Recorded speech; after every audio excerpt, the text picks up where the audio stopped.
Hello, hello. Hey! Yeah.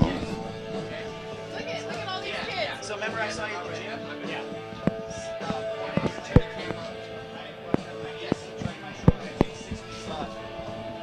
I'm back though. What happened was when I do dumbbells, I was about 40 pounds. I can do like 100, 110, some 60s over here. Nothing more. I took 6 weeks off. Hi, Frank.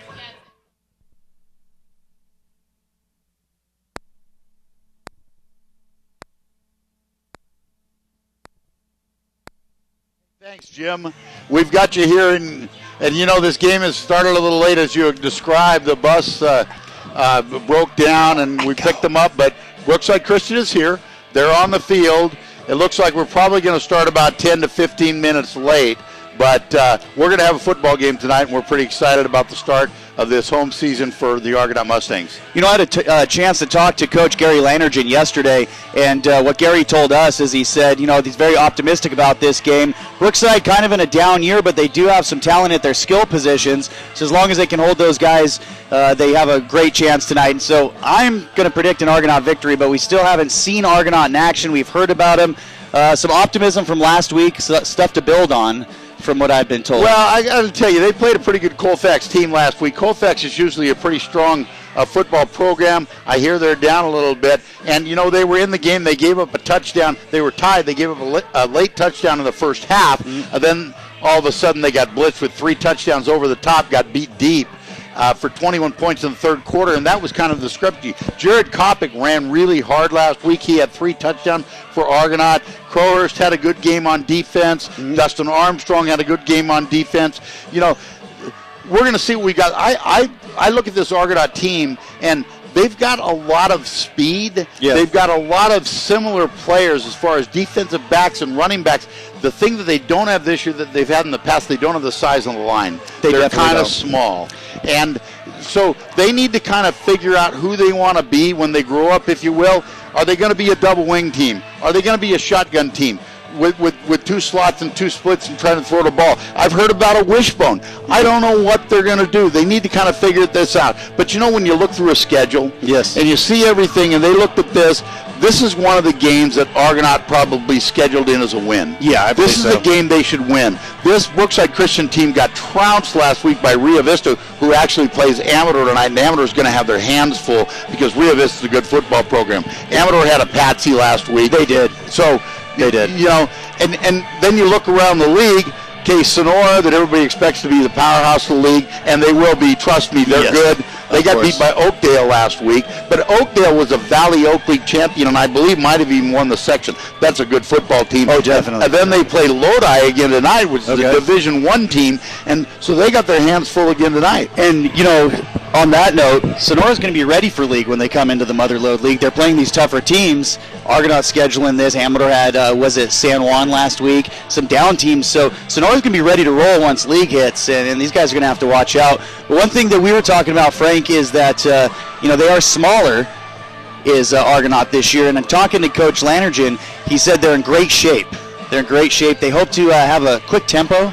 So I'm looking for a quick, fast-paced tempo, at least on offense tonight, and hopefully that goes to Argonaut's favor with, as I said, they're very strong conditioned. And so he thinks that they can outwork the teams and keep it quick and keep them on their heels. And hopefully that theory works, because when you go and you do that, if you don't have success on offense, you're getting rid of the ball quick and your defense is back on the field. So if you want to play that game, you want to play quick, you want to have up-tempo, you have to have some offensive success. So I'm really curious to see how that's going to play out for Argonaut tonight. Well, I think one of the things over the years that Argonaut has been known for is their conditioning. Yes. They have worn out teams, and they've always been a real strong second-half team because of that conditioning, because of that weightlifting program, because of the strength that they've had. That has always been what Argonaut has stood for, and hopefully that's going to continue this year. I'm excited to see them. I haven't seen them yet, obviously, and hopefully it's going to be a good night for the Mustangs, and I think it will be. We're speculating now, as Frank said. We haven't seen him. We've heard a lot about him, and we're very curious, and as Frank said, very excited tonight. When I look at Brookside, though, Frank, they don't look that small to me. Do they look that small to you out there? Well, here's the thing. The reason that the JVs played Downey tonight is because Brookside Christian does not have a JV team. So if you look at Brookside Christian's roster, it is filled with freshmen and sophomores. They're extremely young. And that in and of itself, regardless of the athletic ability, that's a difficult thing to do. So I think that's a big advantage for Argonaut. And you know what? Today's pregame is brought to us by Camps Propane. Camps Propane, we want to thank them all season long. You'll be hearing them bringing us the pregame. So again, tonight's pregame is brought to you by Camps Propane. We're going to take a quick break, and we'll come back here live from Argonaut High School. Dominic Molinelli. He's a percussionist. Tonight he is with his parents.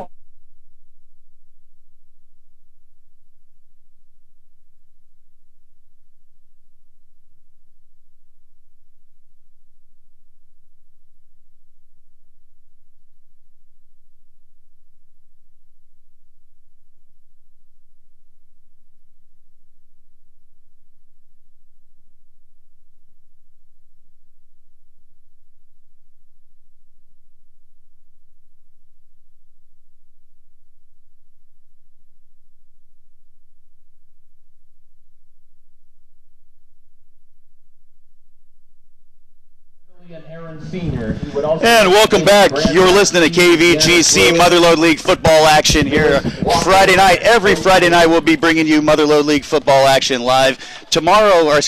Next week we will be at Amador as it's Capital Christian at Amador. The following week, Denair at Argonaut. We're going to be doing one Calaveras game this year, and the rest of the action will be Argonaut and Amador games. And you know what, Frank, as they're doing the parent night out here, we could talk a little bit. We were talking before the game about predictions for the Motherlode League, and we both think Sonora is going to be strong again. Amador and Argonaut could be players, but I think Calaveras is going to be right up there at the top. Well, you know, one thing about Calaveras, year in and year out, and it has to do a lot of consistency with their program, a lot of consistency with their coaching staff, regardless of who they lose, they always seem to be able to put a competitive team back on the field. And I don't expect that to be any different this week. A little bit different what you're going to see from Calaveras this year is you're going to see them throw the ball a lot more than they have in the past. They lost their big running back last year, all-league selection, and Hamilton, was that his name? Yes, it was. And they've always had, and you look back over the years, they've had this running back that was a middle linebacker, and they went both ways, and that's kind of been what they did. Yes. Well, this year they've got Dylan Bird that's now a senior, and he spent a lot of time in the summer on 7-on-7 leagues and going across the state, and if you look at what they did last week, they're going to throw the ball a lot. The other team that's going to throw the ball a lot this year is Somerville, and they always have. Yes. Okay, so you have Sonora that's not going to throw the ball a lot. They're a pretty more balanced team, and I'm going to tell you what, that Sonora team is loaded. Yeah.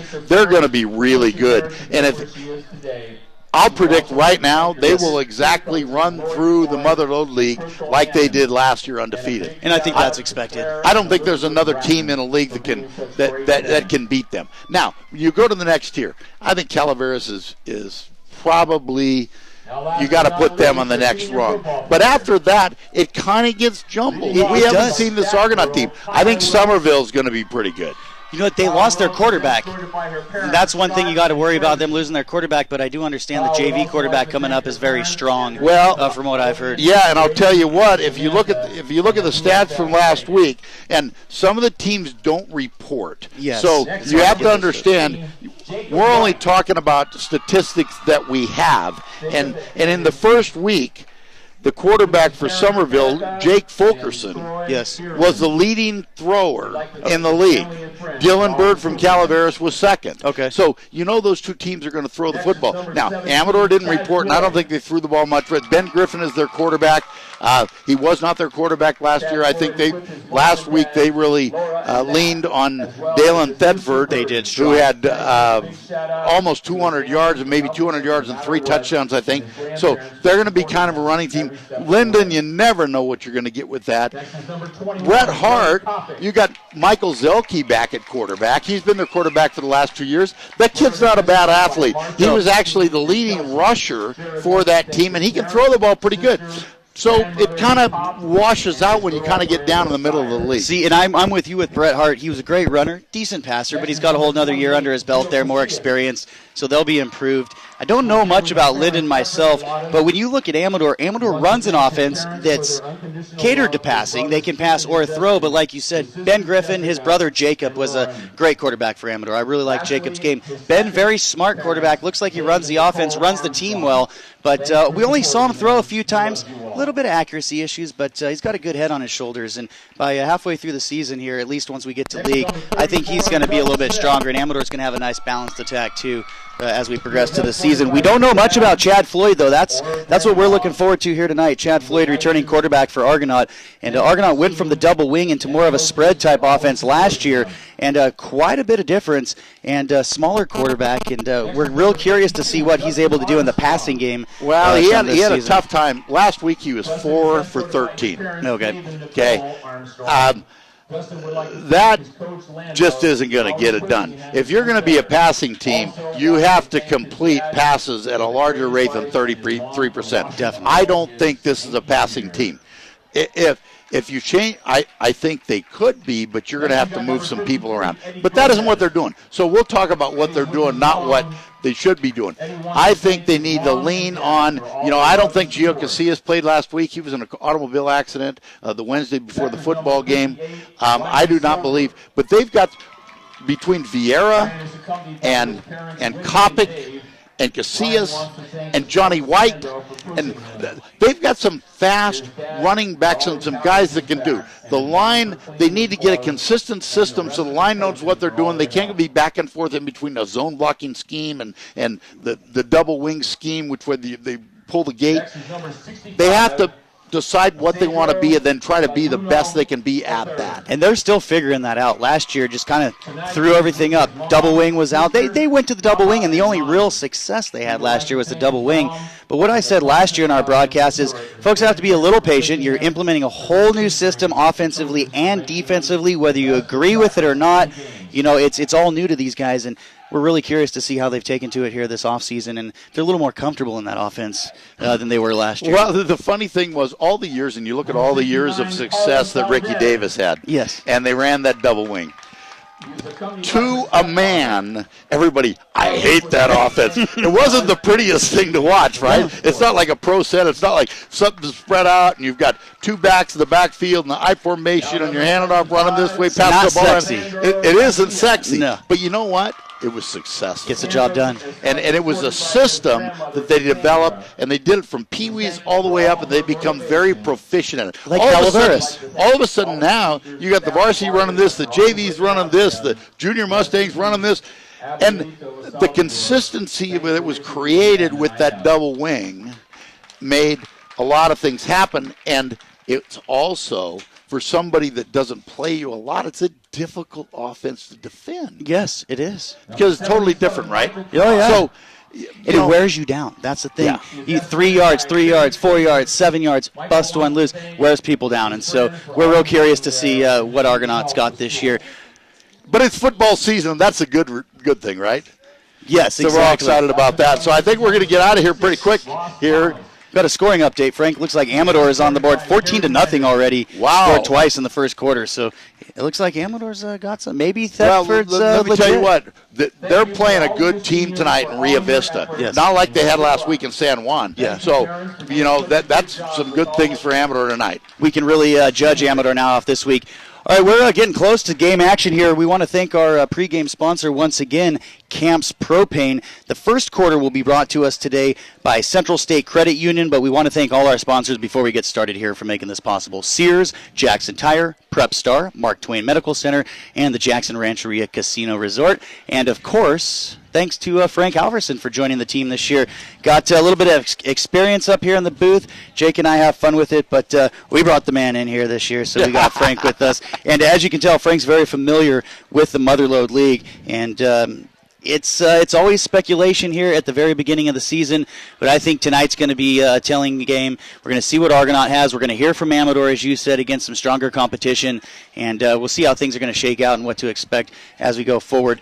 And this is the second game of the season. We've got just a few minutes left before we get into the first quarter, so we're going to take a quick break. Our first quarter will be brought to us by Central State Credit Union. You're listening to KVGC Motherlode League football action on AM 1340.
That changed.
And welcome back to Motherlode League football action on AM 1340. We're talking a little quiet here because the band is out on the field now, the Argonaut High School band, and a lot more numbers there in the band than there was last year. Looks almost like a full band, huh, Jake? And the band will be performing the national anthem here tonight, and they're doing a great job out there. So as soon as the band wraps up with the national anthem, the captains will go out. We'll have the coin toss, and we'll be getting things started here as our first game from Argonaut High School this season. And I know I said this last year about Amador, or last week. Surprised, we actually got some green grass out here on the football field, so we can see the numbers, and hopefully it's a little easier than last week. Amador got some new uniforms, Frank, and we were having a heck of a time at reading the numbers because they're basically a white outline on this with the same color number as the shirt. And Jake and I are, what the heck is going on out here? But we're going to be able to read these teams no problem. Now, Jim sent us a scoring update, Frank. Somerville played last night, was victorious over Mariposa, who you said is a pretty good ball club, 70-44. They put up 44 points. Obviously, they're no. Yeah. 70-44. Are you kidding me? I'm gonna tell you that's probably the most points. That will be in the top 10 of the most points scored in a high school football game all season. 70 points. Yes. Now you got to think right away. I hear that you got to think there were some defensive touchdowns there, a couple interceptions or something, run back, fumble pickups, whatever. I don't know how you could do it otherway. But you say they got a heck of a quarterback. Well, maybe they were some quick scores. Well, we'll see. Somerville's always thrown the ball. Mm-hmm. You look back over the years. Even when they ran the double wing, they threw Ben Watson's not there anymore. He retired from football, and now he is just strictly basketball, and I think golf. Yeah, anyway, but I always respected Ben a lot, and I always thought he was one of the best coaches in the league. But they always threw the ball a lot, and I can go back over the years. They had a couple of brothers, they're Robertsons. Go back to Woods. Even. Robertsons, even before that, they were really good. So here come the captains. That looks like Crowhurst and Floyd are the captains for the Mustangs. For Brookside Christian, give me some help. Number 18, number 9. We've got for Brookside Christian, we have number 18. We do not have a number for name for number 18. Number Frank. 74 and number 4 are out there on the field. And you know what? I don't believe we have all the junior varsity kids on the roster because they brought some kids up that would have been junior varsity. And I'm not seeing many of these numbers. I'm not seeing number 74. This is what I pulled off of. Sion Luki is one of the number 4, but some of the numbers aren't there, so we're going to be a little spotty with that. We can only go with the information we've got. We might go next door and see if we've got an updated roster. I'll see if we can over find in the. one. You know what? Most important though, most people listening right now are listening for Argonaut. We guarantee you we've got those numbers. We can call those numbers for Brookside Christian and name them anything we want. And who's going to know the difference, right? Steve Schmoot and Joe Blow. What a play! Frank Gang tackling there. They work together well. Crazy Legs Johnson. What the heck, right? Oh man.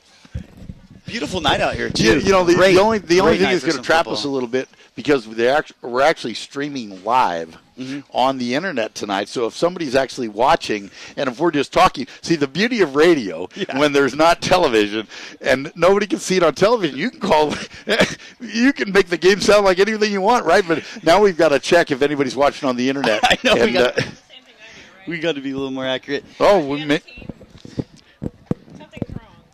Now we're trying to line up schedules with some other folks out here. We just got a new schedule rosters over there for the broadcast booth, and it looks like the same as us. So, yes, we are missing some players. So we're going to go with what we got. All right, so the coin toss, JD, I didn't see. We were trying to get our rosters together there. It's early, Frank. First game of the season. Hey, but here from Argonaut. We're getting it going. Hey, we're professionals. Hey, by halftime, baby. We better call Bart down at Bee Gees and tell him to deliver me a couple Coors Lights or something, man. Oh boy. Nope, none of that. All right, so we're gonna let you know who won the toss here in just a second, as they break the huddle. Coach Landrigan's in there, and they're doing their cheer, getting ready to kick off this first home game of the 2015 football season for the Mustangs. Brookside Christian's going back. I'm looking like they're going to they're going to kick. So Argonaut's going to receive the football to start this football game. And back for the Mustangs, it looks like, is number 20, Cade Collins. Number 21, Jared Kopic. And number 10, Aaron Hernandez. All three good speed there deep for the Mustangs. You know, you named a guy a wild card, Frank. Joey White. He's a heck of a ball player. Nobody talks about him. Yeah, Joey White. Andrew Hernandez, number 20. He is. I think 31, maybe, is it? He's 33. He's always been number 33. But Kopic, White, and Hernandez are back. Short kick fielded up in the middle of the field at the 30-yard line. Breaks through to the 45, gets across to the 47. Stretches it out to about the 49-yard line. I didn't get a number on that. That was Mikey Vieira. Mike Vieira, number 40, I believe. Yes. Yeah, Mikey Vieira. So Argonaut's going to have good field position to start this game at just short of the 50-yard line. So they're going to take the opening. You know what, Frank? We got another scoring update. Rio Vista just scored a touchdown, 6-14 now. Amador. I do not know if they missed the extra point or not, but we just got the update at 6-14. Well, that should be a pretty good football game. Chad Floyd at quarterback. He's going to start off in shotgun formation. Number 21, Jared Kopic, right behind him, is going to give to Kopic. He gets it across the 44-yard line.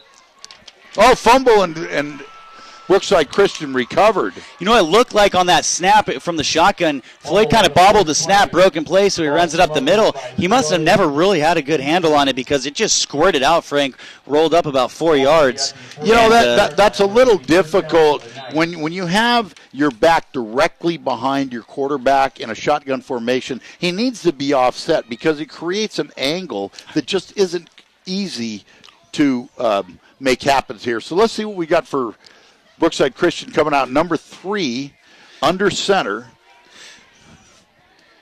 That's Glasper.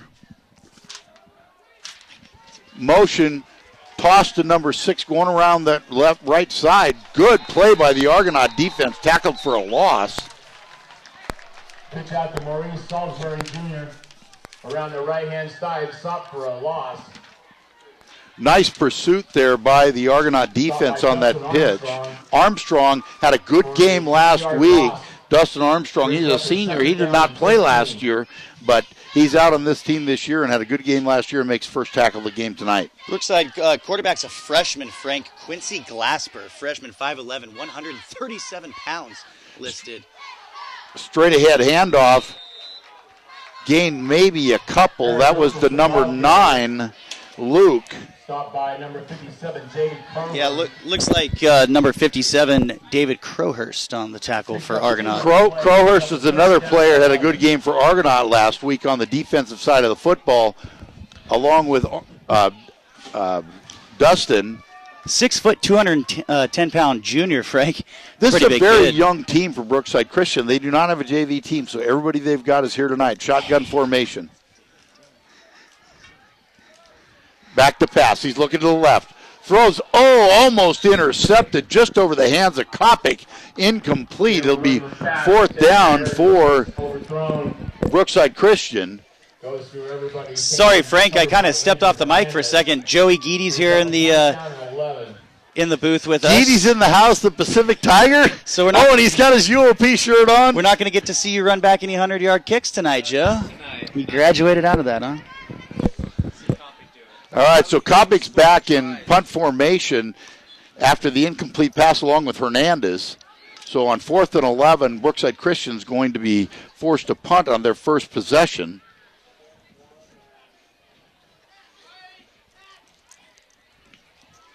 Short punt. Bounce in front of Kopic, and he fields it. Oh, Kopic's got some room on the left side. He's got one player to beat. Oh, he busts right across number 7. That was Williams, Jalen Williams, that brought him down, and there was nothing but green grass in front of him. You know what, Frank? As I'm looking down this roster, you were right. I'm counting 1, 2, 3, 4, 5, 6, 7, 8, 9, 12 underclassmen. Yeah, they're a very young team. Quarterback is a freshman, starting quarterback for Brookside. So I don't want to sound negative here, but I'm going to say this. If Argonaut doesn't have some success tonight, it's going to be a long season. This needs to be a building block for Argonaut, and they need to put some positive action together here on this second drive. Well, Floyd again in the shotgun. Kopic behind him. Hand up to Kopic straight ahead. First hit, trying to make some yards. Then he got piled up. Number 71 was the first player in on the play for Brookside Christian. Looked like Anthony Gill also in the tackle. There was Eric Schaftlin, as he was held up, came in with a nice pop for Brookside Christian. Yeah, Gill was the first guy through that got a hold of Kopic. Is still in that direct lineup right behind the quarterback. I'm not sure why they're not offsetting that. It looks like they're just having a little logistics issue on that handoff. And most spread teams you see with the back to the left or to the right. It is very interesting. 2 splits to the left. Again, Floyd's going to keep it going around the left side. On the keeper gets tackled for about a 4-yard gain on the play by number 52. And you know what? Dancing around a little bit there. If he would have been a little more decisive, may have made it to the chains, but still a nice run by Floyd. He didn't have an option to pitch to, so it was a straight fake. And at that point, you got to go. Yeah, once he gave the fake to Kopic, he needs to go instead of kind of jitterbugging. He needs to go and where he wants to go. So 3rd down and about 4 for the Mustangs here. Again in shotgun formation. Kopic in the backfield behind Floyd. Give to Kopic. 1st down and more. Nice run by Kopic. You know, Kopic was a great runner last year, but he looks like his vision a little bit better this year. He looked like he's going to have a heck of a game if this keeps up. Hard runner for a smaller back. He is a hard runner. He's a tough kid. If we can keep him off of his motorcycle where he keeps busting up his collarbone and whatever the heck he's doing and keep him on the football field, that might be a good thing because the kid's got a lot of heart and he really runs hard. He really does. Interesting little set. Hernandez splitting the slot to the right. Oh, a little trouble with the handoff again. Floyd's going to keep it going around the left side. He's got room. He's going down the left side. He's all the way down inside the 15-yard line. And that time, decisive, Frank. I also like Floyd's not the fastest back, so rather than taking it to the sideline, he cut back up inside. And a nice read. Good run by Floyd. But if you notice that on the handoff again, with Kopic lined up directly behind him, they ran into each other on the fake. Kopic needs to take a step left and be a little offset from Floyd, so it's easier footwork. And they're able to make that fake and or that handoff more cleanly. This time Floyd's going to go under center. Hernandez is going to be split to the right. He's directed traffic. Almost a wing team. Well, now Hernandez is going to come back. Back to the wishbone. Straight ahead handoff to Vieira. He didn't get much, maybe 2. So looks like what they're doing is they're trying to use some confusion, misdirection type stuff here. But what they did is they came out in that spread, then they shifted everybody, similar to what you would see the Niners do when Harbaugh was there, and they shift into that wishbone. And not a whole lot of success yet with it, though. Well, the only problem that you have when you shift back and forth with that, it creates different jobs for your linemen. Yes. And that's so key that they need to feel comfortable in whether there's a zone blocking scheme or they're pulling the gate or whatever the case may be. This time they're going to split out, and Kopic's going to be straight behind Floyd again. Straight ahead. Floyd's going to keep it. He's coming around the right side. He's got some room. He slices through. Touchdown. Touchdown, Mustangs! So Floyd runs it in from, about 12 yards out? I believe so. And it as this game progresses, I think Argonaut's going to not have a whole lot of problem here on offense. But they've gone to a 4-3 as we were talking before the game, Frank. Curious to see how their defense is this season.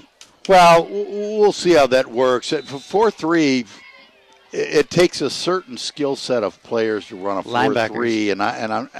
And like I said, that extra point is blocked. And Argonaut had problems with extra points last week. As a matter of fact, they missed all 3 that they had the chance at. And that first one that they just attempted was blocked, and the kick was just right into the line. So, there are a lot of things that are involved in a point after. So, there's something obviously that needs to get straightened out early. But the Argonaut takes the lead at 6-0. And we're going to take a quick break, check in with our sponsor. Want to thank our sponsor, First Quarter Central State Credit Union. We'll be back from Argonaut High.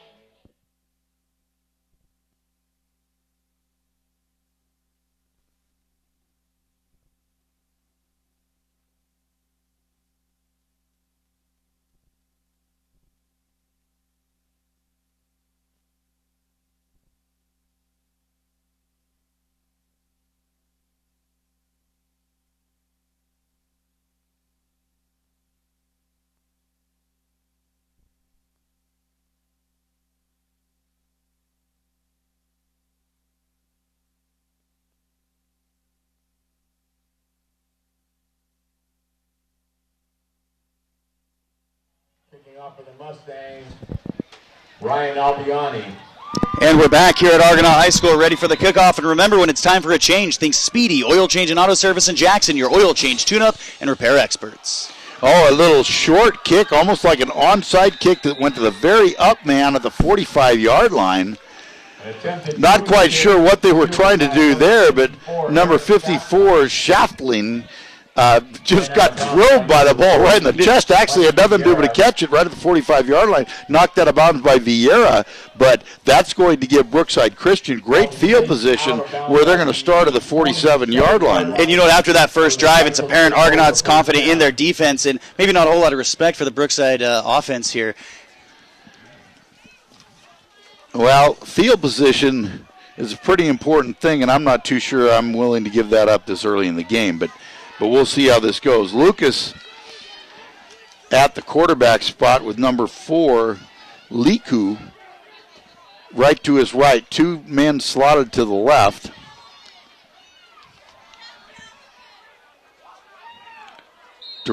Up. Penalty. Whistle, timeout. Yeah, there was a little confusion. First charge, timeout. Lucas was trying to talk to his receivers out to the left. They weren't aligned or something, and the coach must have seen that they weren't where they wanted to be, so they took a timeout. You know what, Frank? We got a scoring update from Calaveras. Escalon, strong team. Calaveras is up 6-0 on Escalon. And real quick, other action around the league tonight. Gustine at Linden. So Linden's taking on Gustine at home.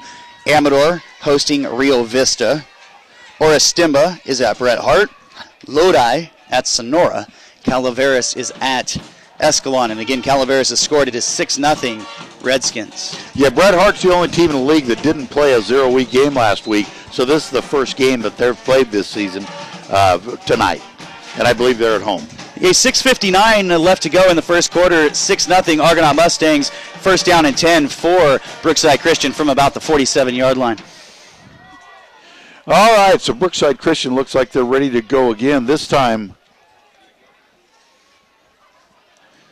it looks like number 4, that's Liku, and number 3, Glasper. And Glasper, a freshman. Motion, going around right, going to the wide side, number 9. Oh, he breaks a couple tackles, Frank. Well, that's Lucas, and you know, the first play they ran of the game, they split Lucas out to this left side, they set him in motion, and they pitched him the ball. That's the exact same play they went there. That was a good gain for a first down, tackled by White. Almost like a fly sweep. Yeah, exactly. So Johnny White, we were talking about him earlier, number 33, he made the tackle on the play. So first down for Brookside Christian at the 41-yard line. Great field position to start this drive. Under center. Look back, swing pass out to the right. There again, the same player to Lucas. Gets around one player, gets down to about the 27-yard line, ran out of bounds by Floyd. Nice block by Brookside Christian on Andrew Hernandez. Came up, ready to blow that play up in the backfield. And a great block by Brookside Christian. Looks like they're able to do a little bit, but they're moving things around, Frank. That looked like twins from an I formation. Well, it's pretty apparent they want the ball in Aaron Lucas's hands. I believe so. He's been involved in almost every play that they've had, and so you want to keep an eye on him. Where he's going, you can think that that's where the play is going. So they got Salisbury and Lucas out of the left side. Under center. 2-back set. Pitch to Lucas. He's going around the right side. Makes a little move. Nothing going on there. Great job by the defense in collapsing on that for a loss of about 3 yards. Several Argonaut Mustangs in on the tackle there. Looks like Derek Fleming on the top of the pile there. They're moving Lucas around as well. They'll move him in the slot. They'll put him in the back position, put him in motion or whatever. But like we said, they obviously want the ball in his hand. Definitely. And the thing is, too, when he's out in the slot, you don't know what he's going to do. They ran a sweep with him from the slot position. So, yeah, very versatile. Using him good. 2-back set. Drop back, quick pass off to the right, completed. Was that to Lucas? That was. I believe that was number 9 again. This you know what, Frank? I actually think that was right. number 6, Maurice Salisbury Jr. Okay. Out there. And Salisbury Jr. is also a freshman, 6'1", 155 pounds. Your eyes are much younger than mine. That's a long way across there. So I'm going to go with you. A 6 and a 9. You just read it upside down. Yeah, absolutely. But you know what? My optometrist told me when I went in for my test the other day, he said, you know, if you wouldn't have passed your driver's test today. So, I don't know. I guess I got to look at some glasses. Just memorize it. FHLTE. Straight ahead handoff. A little hesitation, but breaks it around the left side. Nice tackle by Andrew Hernandez. Yeah, Hernandez brought him down. That was number 4. That was Liku. On the left side. Taken down by. You know what I've noticed early, Frank? Argonaut, the pass protection is very light. Looks like they're given 10 yards or so. The corners are in. Well, you know what happens when you get beat over the top 3 times in the third quarter last week. It makes everybody a little nervous, and it really will open up some underneath stuff. So here's a 4th down for Brookside Christian, 4th and 3. Liku and Lucas in the backfield. It's going to be given to Lucas straight ahead. They're pushing forward. I don't think he got it. I think Argonaut held on that. Let's see where they spot it. Number 9, the ball carrier, up the middle. caught by number 58. No, they didn't give him the first down. They gave him the first down on that. So again, Lucas was lined up in the I formation. Second man through, got the ball, was able to move the chains. Met by multiple Mustangs, too, and just kept his feet churning. This kid's not a bad ball player, especially for a freshman playing with the big boys out here, Aaron Lucas. Well, I think he actually got hit behind the line of scrimmage. Lucas is a junior. I'm sorry, Frank. Quarterback is a freshman. Timeout. And we've got a timeout here on the field. You're listening to Motherlode League football action. Argonaut hosting Brookside Christian from Dan Barnett Field. Frank Halverson, J.D. Geedy with you. 3:30 left in the first quarter, 6-0 Argonaut Mustangs. And first quarter action brought to us tonight by Central State Credit Union. I want to thank all our sponsors tonight, though. Camps Propane, Central State Credit Union, Jackson Tire, Jackson Rancheria Casino Resort, Sears, Jackson Tire, The Glass Doctor, Prep Star, and a shout out to all my friends down at Mel's and at BG's tonight. All right, so I thought it was an official timeout, but boy, this looks like this is turning into a full timeout, so I'm not sure what the question was here.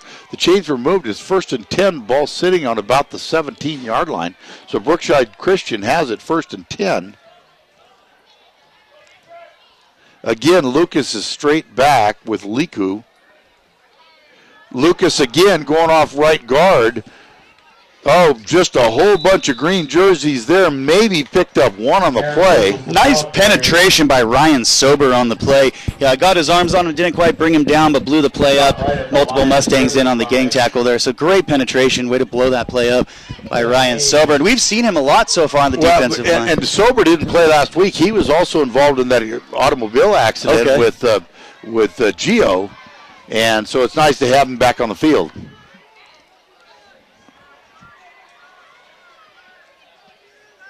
Back to pass, looking right, throws, incomplete, right up the hands. He had a man open on a little slant pattern and just threw the ball high for an incompletion. And that looked like Maurice Salisbury Jr. What do they say, Frank? If you touch it, you should catch it? Well, that ball should have been caught. It was not a bad throw. Was it the exact spot it should have been in? No, but it was certainly a catchable ball, and that would have been a good gain on the play. As you said earlier, the defensive backs for Argonaut seem to be playing a little bit loose, but that'll happen after getting burned deep for 3 touchdowns last week. Shotgun formation. High snap. Nice job controlling the ball. He's in trouble. Got a rush. Throws to the right side. Out of bounds. Hey, nice pursuit. And then there is a flag on the field. Was that roughing the passer? That may have been, Frank. Made a good play to come down with it. Rolled out to the right and just threw it away. Flag came down all the way on the 30-yard line. Hey, yeah, it was. Intentional grounding. Intentional grounding on the quarterback. That'll be loss of down. You know what, Frank? He was outside the tackle box. And yes, he was. I'm surprised they called that a grounding. He was near the sideline. I don't know why Brookside Christian coach isn't questioning that he is. He is questioning the flag. Right now, he was way outside the tackle box. Hey, while we got a second here, Frank, do you remember Booker Guyton? Yes. From Brookside Christian. Yes. Boy, you talk about speed. Oh, mackerel.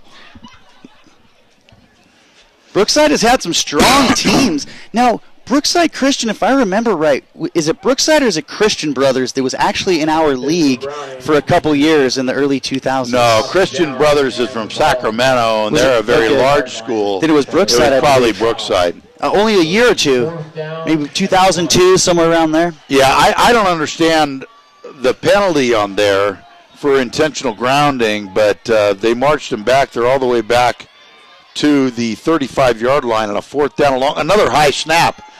Looks to the left. Overthrown again. And, boy, I want to tell you what. If I'm the receiver, I'm going to talk to my quarterback. That's where you get ribs broken. Over his head, leading him right into a linebacker. Right into the middle, and you got to put those hands up high. That's not. I played receiver. That is. You need to have a talk with your quarterback. And I'll tell you one thing about the quarterback, though. He's got great hands. To be 2-3 snaps in a row almost over his head, fielding him with one hand. So that's going to be a turnover on downs, change of possession here. And remember, when it's time for a change, think Speedy, oil change and auto service in Jackson, your oil change, tune-up, and repair expert. And like you said, Glasper's only a freshman. Yeah. All right, boy, look at this setup. Looks like a wishbone with a split. We got all kinds of stuff going on there. It's going to give straight. No, Floyd's going to keep it coming around the right side. He gets to the 46-yard line. That'll be enough for a first down. All day that was wide open around the edge. That's the first time we've seen that setup tonight, Jim. We had two backs to the left and the right of Floyd with Kopic in the back. And it'll be a first down, Mustangs at the 46-yard line. Jake referring to that wishbone as a full house, Frankie. Full house. Okay, I can go with that. That's what Jake wants us to call it, so we'll do it for Jake. All right, Jake?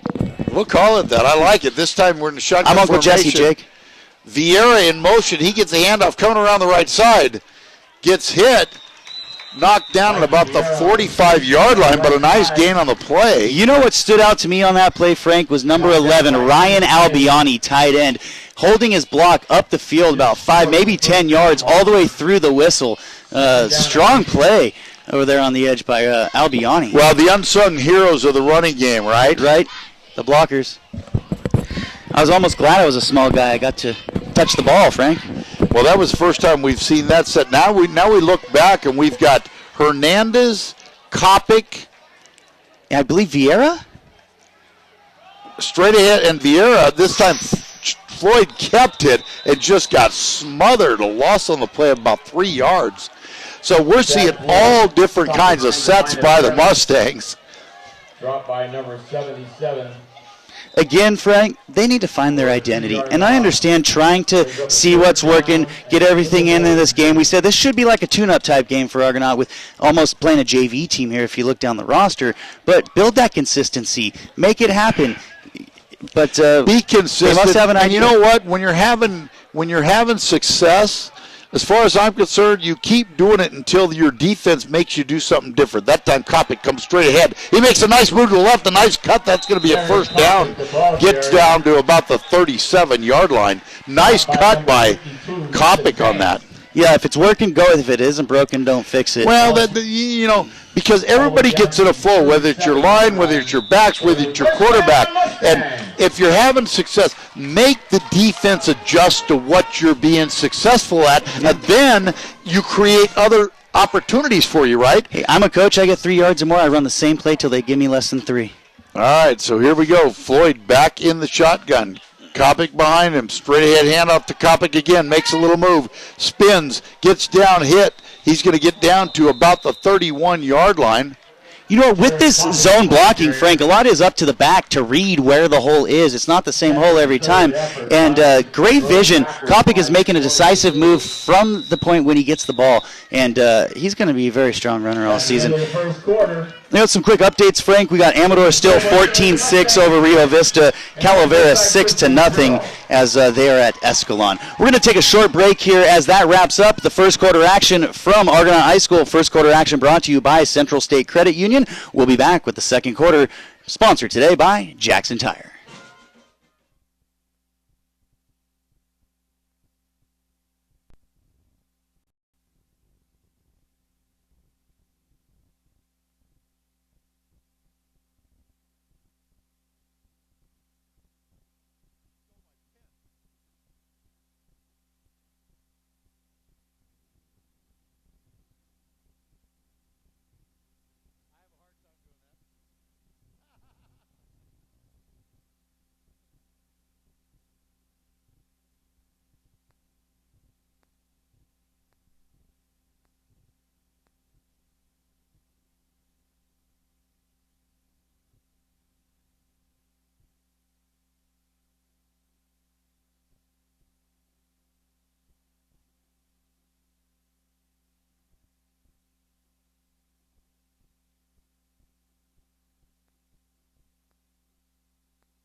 And we're back here at Dan Barnett Field, Argonaut High School, 6-0 at the start of the second quarter. Argonaut Mustangs with the ball, second down and about 4.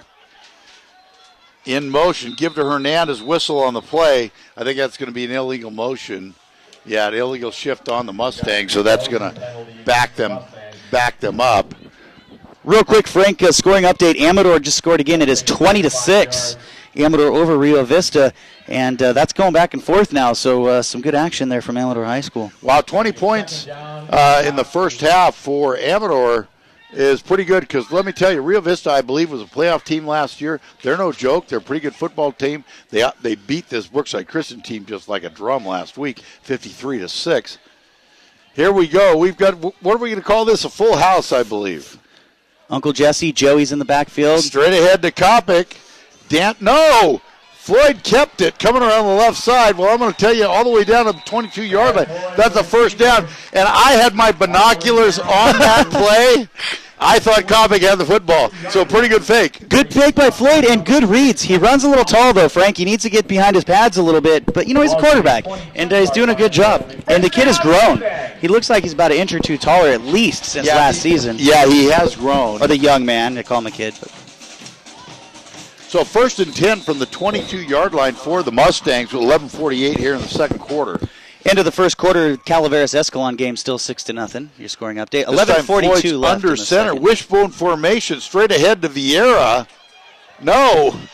To Kopic going around the right side. I can't keep my eye on the ball all the way down to the 9-yard line. You know what? That looked like a read option, and he put it in Vieira's belly. Did a good job of pulling out in a pitch to Kopic. And that was all Kopic, though, man. Kopic is shifty, and he is doing an amazing job. Well, it absolutely was wishbone formation. He gave it to Vieira. He rode him into the line, pulled it back, pitched to Kopic. Nice gain on the play. Almost spotted at the 10-yard line. The nose of the football is the 10-yard line. So it's going to be 1st and goal. They have the markers down, so 1st and goal for the Mustangs. Got 11 minutes left in the first Floyd half. This time shotgun formation. He's going to hand straight ahead. That's the Kopic. He dances right. He gets hit. Gain of about 1 on the play. Brought down by big number 71 for. And it's right now that Vieira is the beast. He's the hard runner. And Kopic is kind of the shifty, more elusive type back with a lot of speed. And when I saw Thetford from Amador last week, very similar game to Kopic, and those are two guys that may be challenging for an all-league spot if they run the way I've seen the last 2 weeks. Kopic's some good backs in our league. Bigger than Thetford. Thetford's not very big. No, he's pretty But he is fast. I'll give you that. Vieira in motion, the handoff, inside handoff to him. He's trying to get around the left side. He gets hit down at about the 5-yard line. At the 4, it's going to be 3rd and goal from about the 4-yard line. I say send it up the middle with Vieira right here. North and south. Let's see some action here. Mustangs. They're doing a great job, though. They're doing a great job on the edge. They're doing a great job on the inside, and a little more consistent on this drive. Hey, quick update. Calaveras JV victorious tonight, 15-13, and their varsity is up 6-0 at this time. But here at our game, it is 9:50 left to go in the first half. Argonaut 6, Brookside nothing. Full house again in the backfield. Vieira straight ahead, handoff to Kopic. He gets hit right away at the line of scrimmage. No gain on the play. That'll set up a 4th down. Frank, do you get HBO? Yes, I do. Did you watch the Real Sports with the coach who goes for an onside kick every single time and never punts? The coach punts? from Texas. Yes. He is. The statistics show in high school football, the yardage gained makes it the stupidest play in football in high school level. Yes. It doesn't matter if he's on the 10, his own 10, or the other 10. He does not punt. He said the difference between an onside and a standard is an average of 14 yards. Yeah. Straight ahead. Nope. Coming this way. Oh, fumbled. Out of bounds. They didn't get it. They faked it ahead to Vieira, tried to get ahead over to Hernandez coming around the left side. He fumbled the pitch. And problem was on that hold. They had Vieira and Hernandez out almost in the same spot for that pitch, and it looks like Vieira thought it was coming to him and hit it. Had it gone straight to Hernandez, he may have picked it up. Well, when you have, if you have all your backs flowing in the same direction, where do you think your defense is going? And to the short side of the field, There's no deception there, and everybody's coming to the short side because they're lined up to the left hash mark. A poorly designed play there.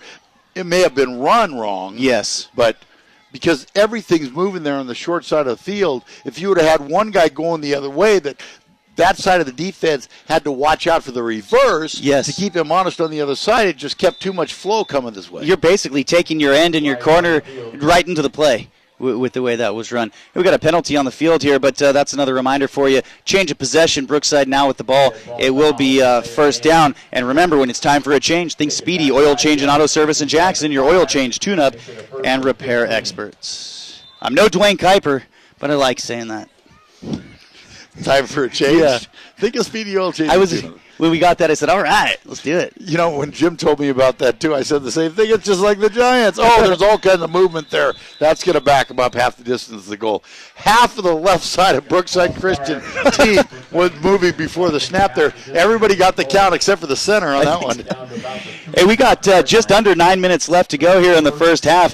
This is moving a lot quicker than last week, Frank, from the Amador game with all the incomplete passes we had by San Juan. This game's cruising along here. 9 minutes left to go. 6-0 Argonaut. Argonaut just turned the ball over down in the red zone, close to the goal line now. Brookside with the ball. First down and 17 after the penalty. Ball on the 3-yard line. Wow, like. number 52 in the backfield now. They're bringing back the beef. Shotgun formation, looking to throw. Boy, that had no chance to be completed. I got to tell you, Argonaut's got to feel a little disappointed right now, only up 6-0. If you look at this game, you look at the time of the possession, and especially if you look at the yardage gained, Argonaut has dominated this game, and to only be up 6-0 with 8:52 left in the first half has to be a little disappointing. They haven't been able to finish. I hate to be the bleacher coach, but if you want to ask me what the issue is, the offensive game plan. It's just real sporadic what they're doing, and no real consistency. Doesn't look like there's much of a plan, but maybe they're just trying to work some things out here. All right, under center. Long way to go and no way to get there. Handoff to number 4, going around the left side, picks up a few. Number 61, along with number Inside handoff. 85, it looks like, maybe, on the tackle. And the problem is, Frank, that's the one number we don't have for the Argonaut Mustangs. No, we don't. Who is 61? It's early, folks. 61's Fleming. At the 5-yard line. Derek Fleming.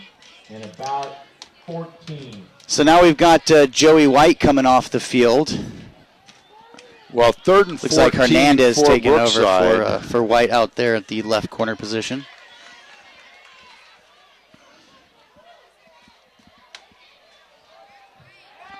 Lucas, they're trying. Oh, almost intercepted by Hernandez. They had Lucas split out to the right. They tried to get his speed. He ran a little slant pattern, a deep slant, and the ball was up high, and we've seen that a lot so far tonight. Hernandez stepped in front, and that was a pick 6. High and behind him a little bit, too. But you know what we're noticing, as Frank said, 3 times in the third quarter, Argonaut was beat over the top last week. So they're playing very soft at the corner. They're almost 10 yards off the receiver. And had that been a better thrown ball, it might have gone somewhere for Brookside.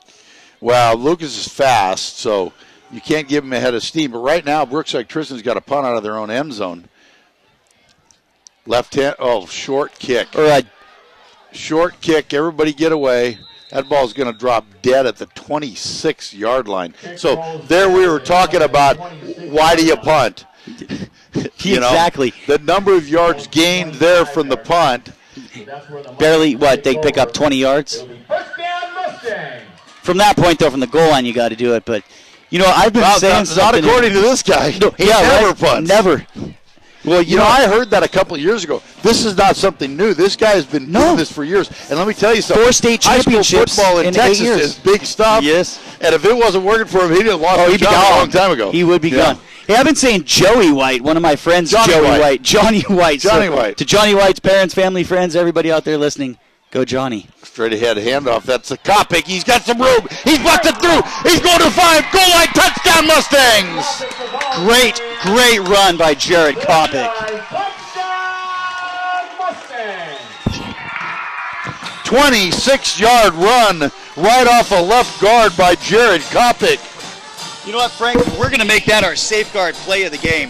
The friendly staff at Safeguard Pest Control hope you and your family enjoyed tonight's football game. Whatever nuisance, pests, or rodents you may have, Safeguard Pest Control has an affordable solution for you for guaranteed complete control services. You can't beat Safeguard Pest Control. Well, the success, If I could read it, I would, Jay. Or the lack of success that Argonaut has had so far in trying to get an extra point, it looks like they're going to go for 2. They're 0 for 4 this year so far. Might as well. So they're going to go for 2. Floyd's going to line up in the shotgun. Kopic's the lone back. Vieira in the wing to the right. Inside handoff. Oh, tripped up to number 28. I think they still got it. Nice job, Gio Casillas. Way to keep his feet, man. I'll tell you what, that play blew up from the beginning. Nothing went good, but Casillas is...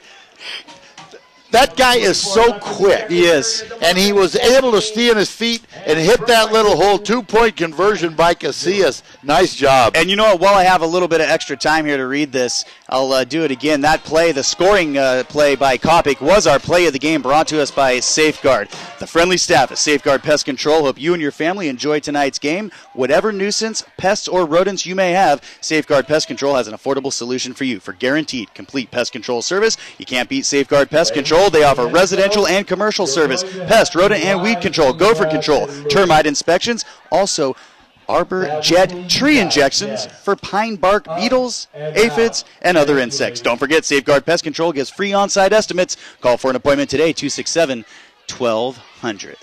7 minutes, 44 seconds left to go in the first half. It is now 14-0. Argonaut High over Brookside Christian. Second quarter action brought to us tonight by the good folks of Jackson Tire.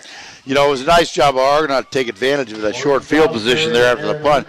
Started on a 26-yard line on the first play. Kopic took it to the house. Nice 2-yard conversion by Casillas to put them up 14-0. So Albiani's going to kick off for the Mustangs here. Another pooch kick. That didn't even go 5 yards. It doesn't matter who recovers this. It's got to go 10. I guess Argonaut is practicing because they haven't kicked the ball yet, and they obviously are not scared by the Brookside Christian offense. I think they're that's willing what to it give is, up Frank. short fields. I don't know. Yeah, I think that's what it is. Like I said, they don't respect the offense, and maybe they've got enough confidence in their defense. Let's give this some game practice and see if they can't get something going with that onside kick. But there again, we've seen number 9, Lucas, fast. Yes, he is. You know, you don't want to give him the ball deep with an open field to run around. And that's one thing Lannergan told us. He said they have some skilled guys. If we can keep it out of their hands, you know, we do have a shot. So maybe that's the reasoning obviously there. the 5-yard kick wasn't quite what they had in mind. However, Brookside Christian, again, they have had good field position the whole game, starting at Argonaut's 45-yard line, but just have not been able to do anything with it.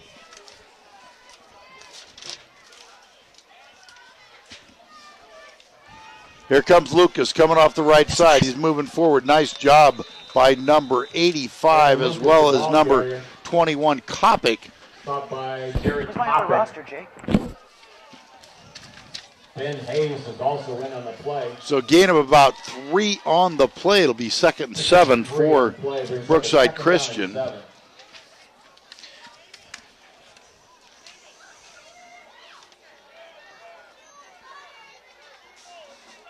Again under center. 2-back set. Lucas the deep back. Number 52 the up back. Looking to pass. Comes out of the right side. Number 6. Looking for a block. Can't get it. Hernandez forces him out of bounds. Salisbury, we've called his name quite a few times. Well, a gain of a couple on the play. It's going to make it 3rd and about 4. Pushed out of bounds by Aaron Hernandez. And coming up at halftime, we'll have the Jackson Rancheria halftime report. Statistics from this game, scores from around the league as well. The Jackson Rancheria halftime report coming up here in just over 6.5 minutes. We're at 6 minutes, 44 seconds and counting left in the first quarter. Argonaut and Brookside Christian. 14-0 Mustangs. Here we go again. Glasper under center. Lucas, second man through, gets the hand. Oh, met right at the line of scrimmage. Nice play. Let me get a number on that. That was outstanding play by number 58, it looks like. Well, I'm not going to call it the whole middle of the Mustang line. I'm going to call that number 58, Ryan Sober. It looks like we had the whole entire Mustang team up in on that one. 4th down and 4. And Sonora is up 8-6, I believe, is the score at this point. Sonora Wildcats. Against Lodi. Division I, good program, good team. When you think Sonora, Frank, you think Fred Fletcher. Absolutely. Fast Freddy. Shotgun formation. Glasper's back, gets a snap. It's a little high. They've had trouble with that. He's looking, almost intercepted. It was tipped and intercepted coming down the left side. He's still going. He's on his feet. He's done it at 20. Tackle knocked out of bounds at the 19-yard line. That play was broken up by Andrew Hernandez, and then was that, looks like Vieira picks it up. Great job. It was tipped by Hernandez. Vieira picks it off, takes it all the way down. There's an injured player on the field down to the 19-yard line. You know what, Frank? While I'm shouting out Fred Fletcher from Sonora, Johnny Preto. That's right, baby. Go Sonora. Go Wildcats. 71, Anthony Gill. We've got an injured player. So we've got 5.5 minutes left. There is a Brookside Christian player down on the field. Number 52, Nathaniel Banks. He's come in the last couple possessions. He's been running in the backfield, and he was down on that tackle there, outside linebacker, also a freshman. And you know what? While we have this break, it's another change of possession. And remember, when it's time for a change, think Speedy. Speedy, oil change and tune-up. Auto Service in Jackson. Your oil change, tune-up, and repair experts. Now all we got to be able to do, Frank, is say, it's back. It's deep. It's high. It's far. It's out of here. The golden voice, Dwayne Kuiper. Yeah. 5:32 left to go here in the first half, second quarter action brought to us by Jackson Tire. It is 14-0, the Argonaut Mustangs over Brookside Christian. We're going to take a short break and check in with our sponsor. We'll be back with more Motherlode League football action.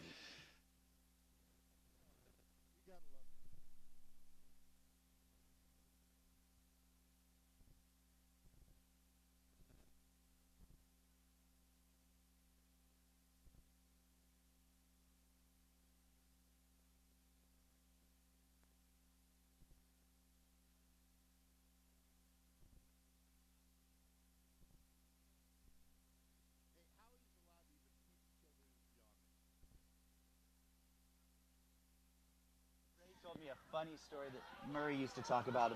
Yeah.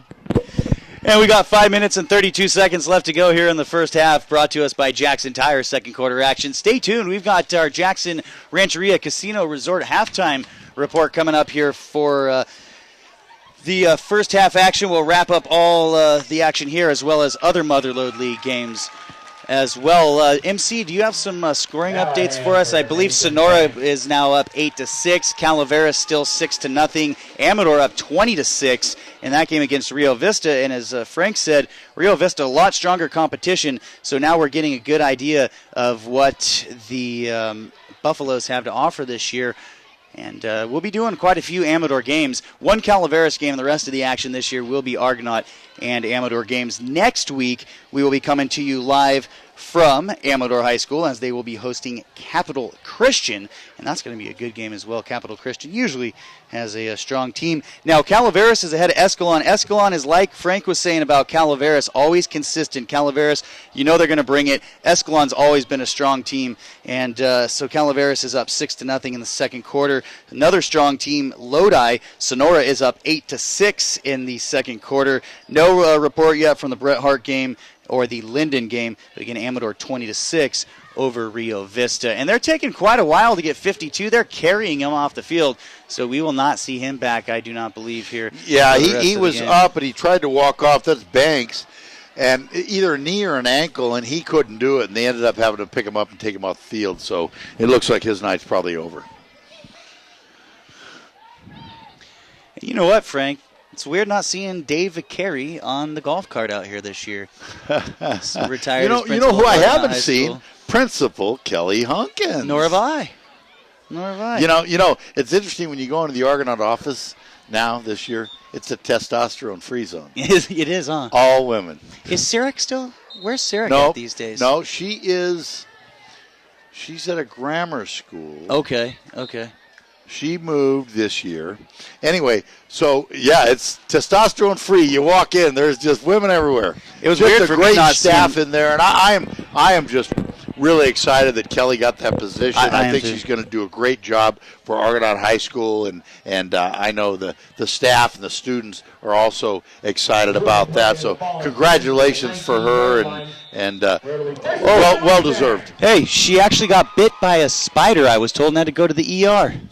Or else she'd be here with No us. way. Yeah, Straight tonight. ahead handoff to. No, Floyd's going to keep it. Coming around the left side. He's at 10. He's at the 5. He's fighting to the end zone. Tackled just before the goal line to about the 1. You know, we have a flag in the backfield as Ryan Albiani was wrapped up with number 18 of Brookside Christian. Yeah, they're going to call Albiani for an illegal block.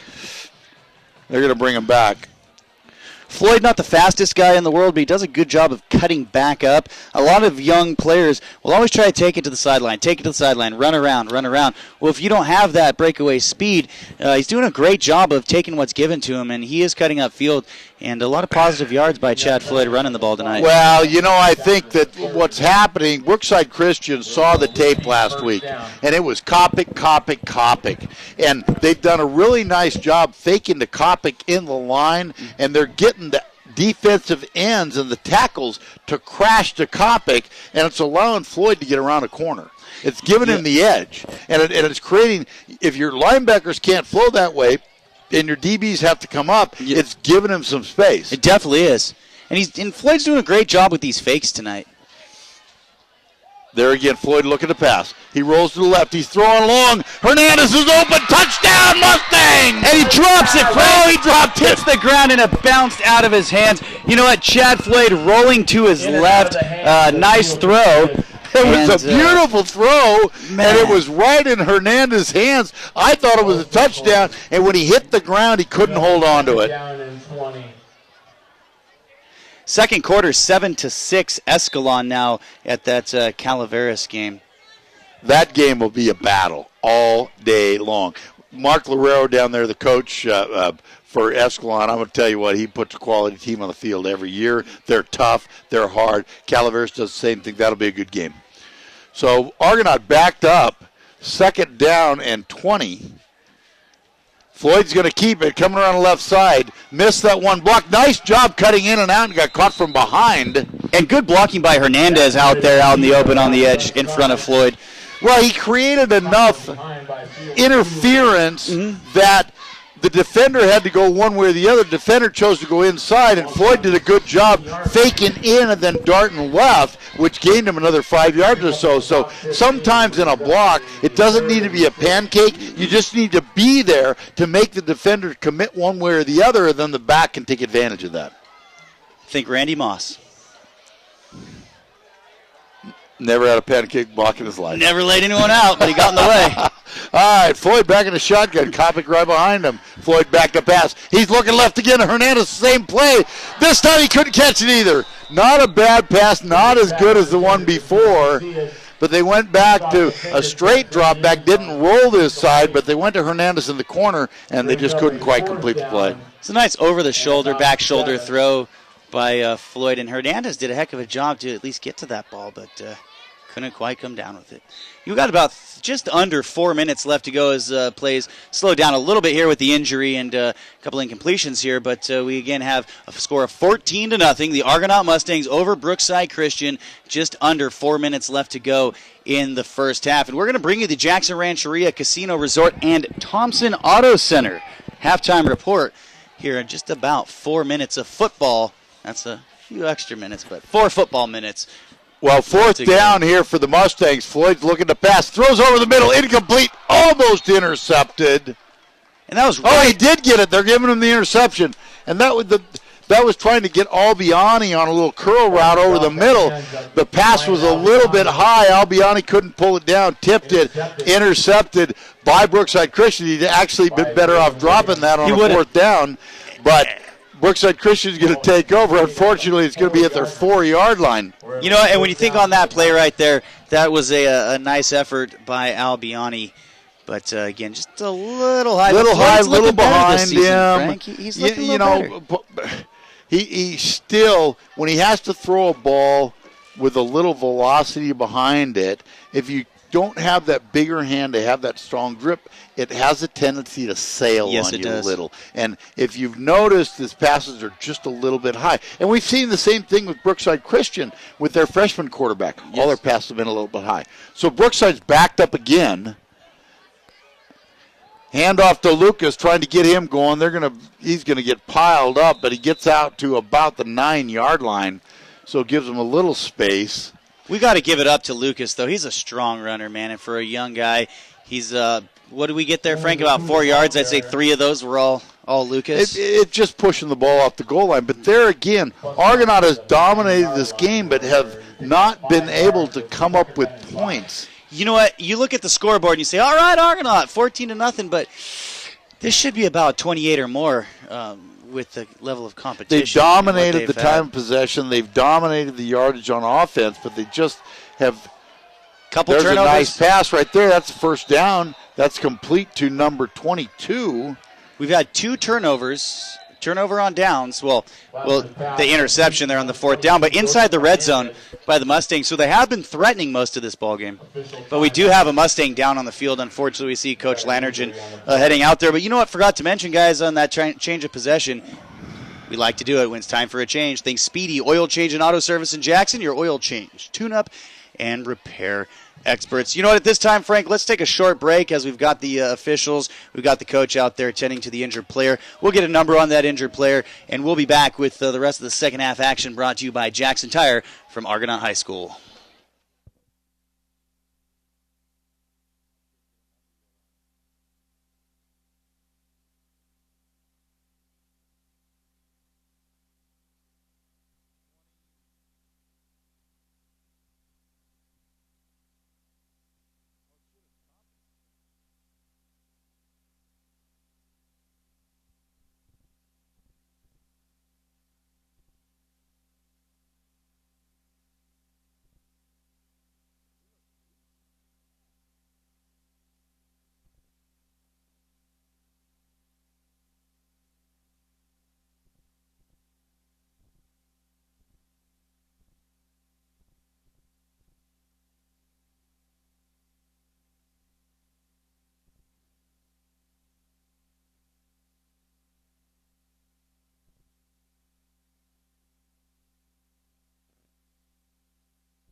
He's got a burst.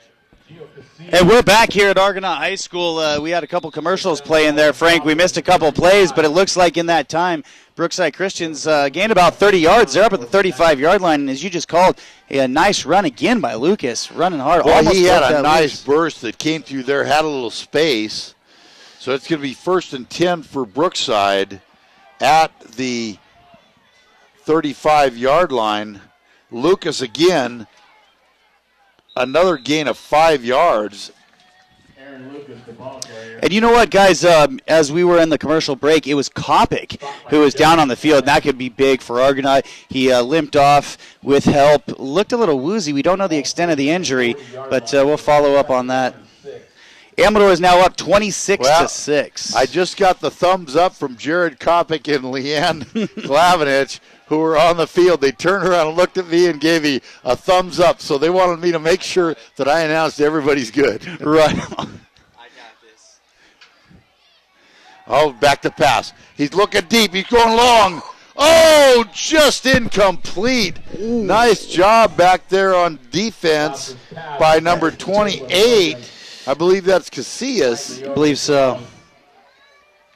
That was Gio Casillas.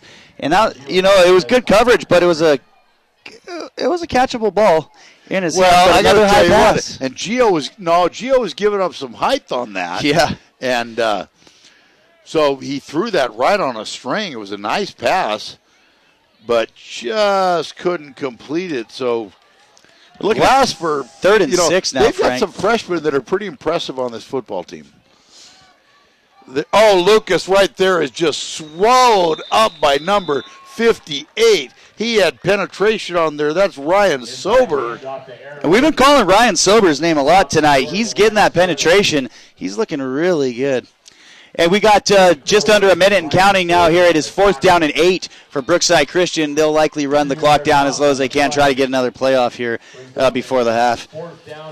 Second quarter action brought to us by Jackson Tire. Stay tuned. We'll have the Thompson Auto Center and Jackson Rancheria Casino Resort halftime show coming up here shortly. We'll wrap up the first half action here from our game and other scores from around the Motherlode League. There's a timeout on the field with 37 seconds left to go.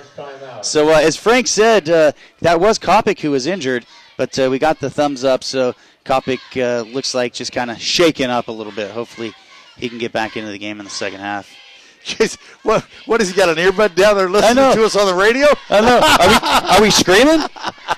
You know what? And after the game, we will have our Sierra Mountain Outdoors Player of the Game. The way things are going right now, I imagine we're going to be calling Kopic's name as long as he gets back in. Well, I don't know. I got to tell you, Chad Floyd pretty much in the running for me. Floyd has surprised me. He's really surprised me. And the incompletions by Floyd, they're not bad passes. They're close. And the interception was a tipped ball. That the guy is not going to set any passing records. That is not the strength of what he does. Mm-hmm. He has been running this program and been a quarterback for a football team for a very long time. He's a pretty smart little football player. Not the most gifted, athletic guy you've ever seen, but you know what? He kind of takes control of what he's doing, and what he does pretty well. But he's not a passer. He's not a drop-back passer, and that isn't something you expect of him. But I've been impressed with this first half from Chad Floyd. Me too, Frank. I really have. He's doing a great job. A lot of composure back there. We got, let's see what Brookside Christian's going to do if they're going to go student body deep. Fake inside. No, fumble. They tried to get around. They recovered it all the way back on the 28-yard line, and now they're probably going to let the clock run out. And that's a 1st down and 10. That's going to be a turnover on downs to give Argonaut the ball back. We'll see what Argonaut chooses to do from inside the 30-yard line. But with that turnover, whenever it's time for a change, think Speedy Oil Change and Auto Service in Jackson. Well, I got to tell you what. Argonaut's got a timeout. Why not? I don't know that I'm going for the end zone right now, but I'm thinking I've got to play a timeout, and I'm going for the end zone right now because you know what? 14-0 is not acceptable for this game, the way this game has gone. They need to be up more. They do. And I want to see them put one in there right now. They've got 2 plays to do it. And they're basically playing half JV team if you look at the roster here. So it's a nice tune-up. They need to figure some things out, and it's good work here inside of All right, well, they've got an interesting setup here. They got all beyond to the left, and I'm going to guess that's where they're trying to go. Gio Casillas in motion. Give to Casillas, going around the right side. He cuts it up. Tackle. They're going to have to call a timeout right now. Timeout, Argonaut. So we got 25 seconds left to go in the first quarter. Argonaut still has 2 more timeouts. It is 14-0. 2nd down now here and about 9 yards to go. The first half just about to wrap up here. I want to thank our second quarter sponsor tonight, Jackson Tire. A lot of sponsors out here on the field, Frank. I don't know if in years past have they had all these signs out here? Well, I noticed that when I first showed up here. They have not had them the way they are, so they displayed. They got the PVC pipe, these banners right here facing the stands. I think it's great.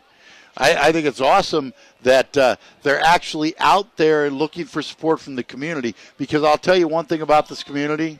Yes. They support. Oh, definitely. They support. Regardless of what it is, I mean, it's an extremely generous community.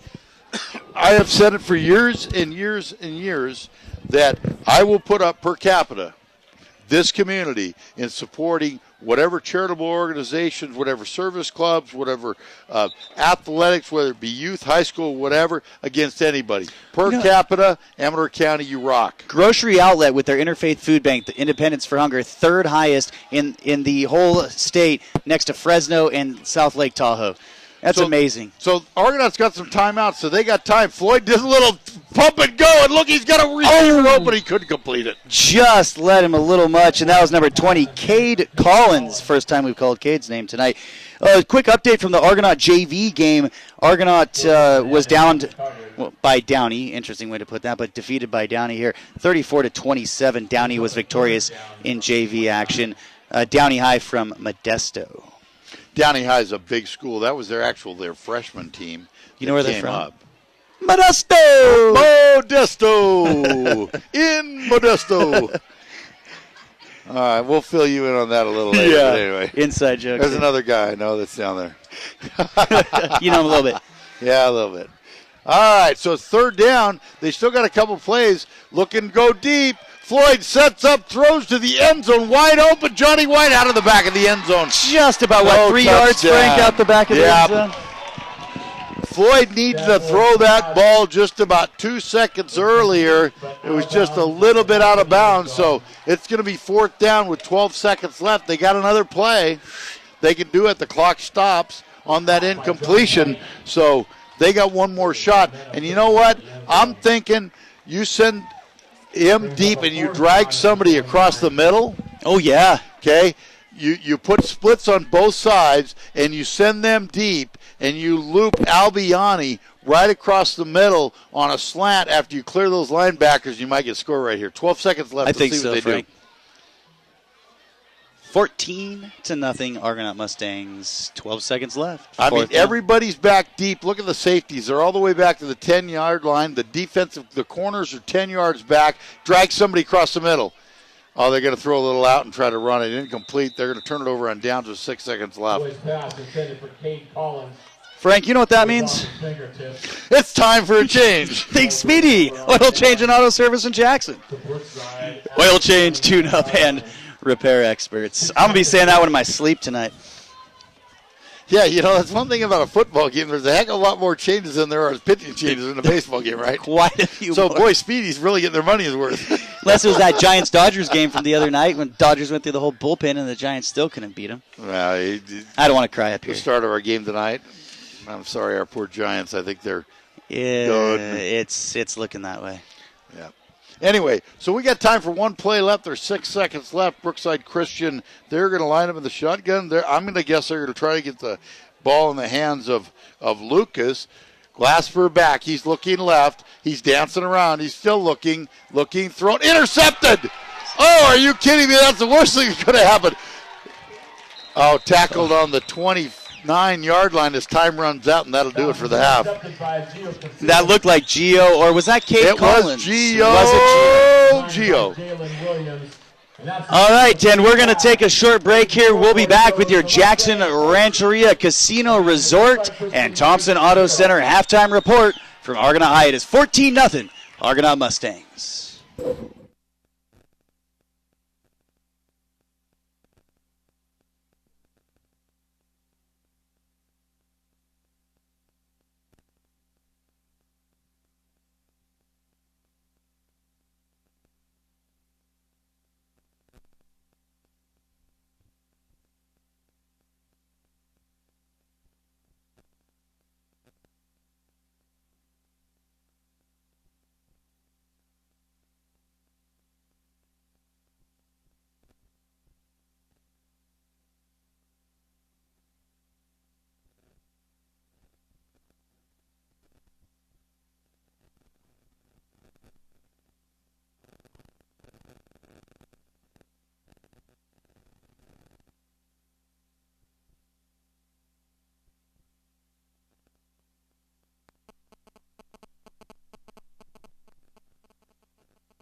Go and halftime here, and then they usually put a few minutes back on the clock after that.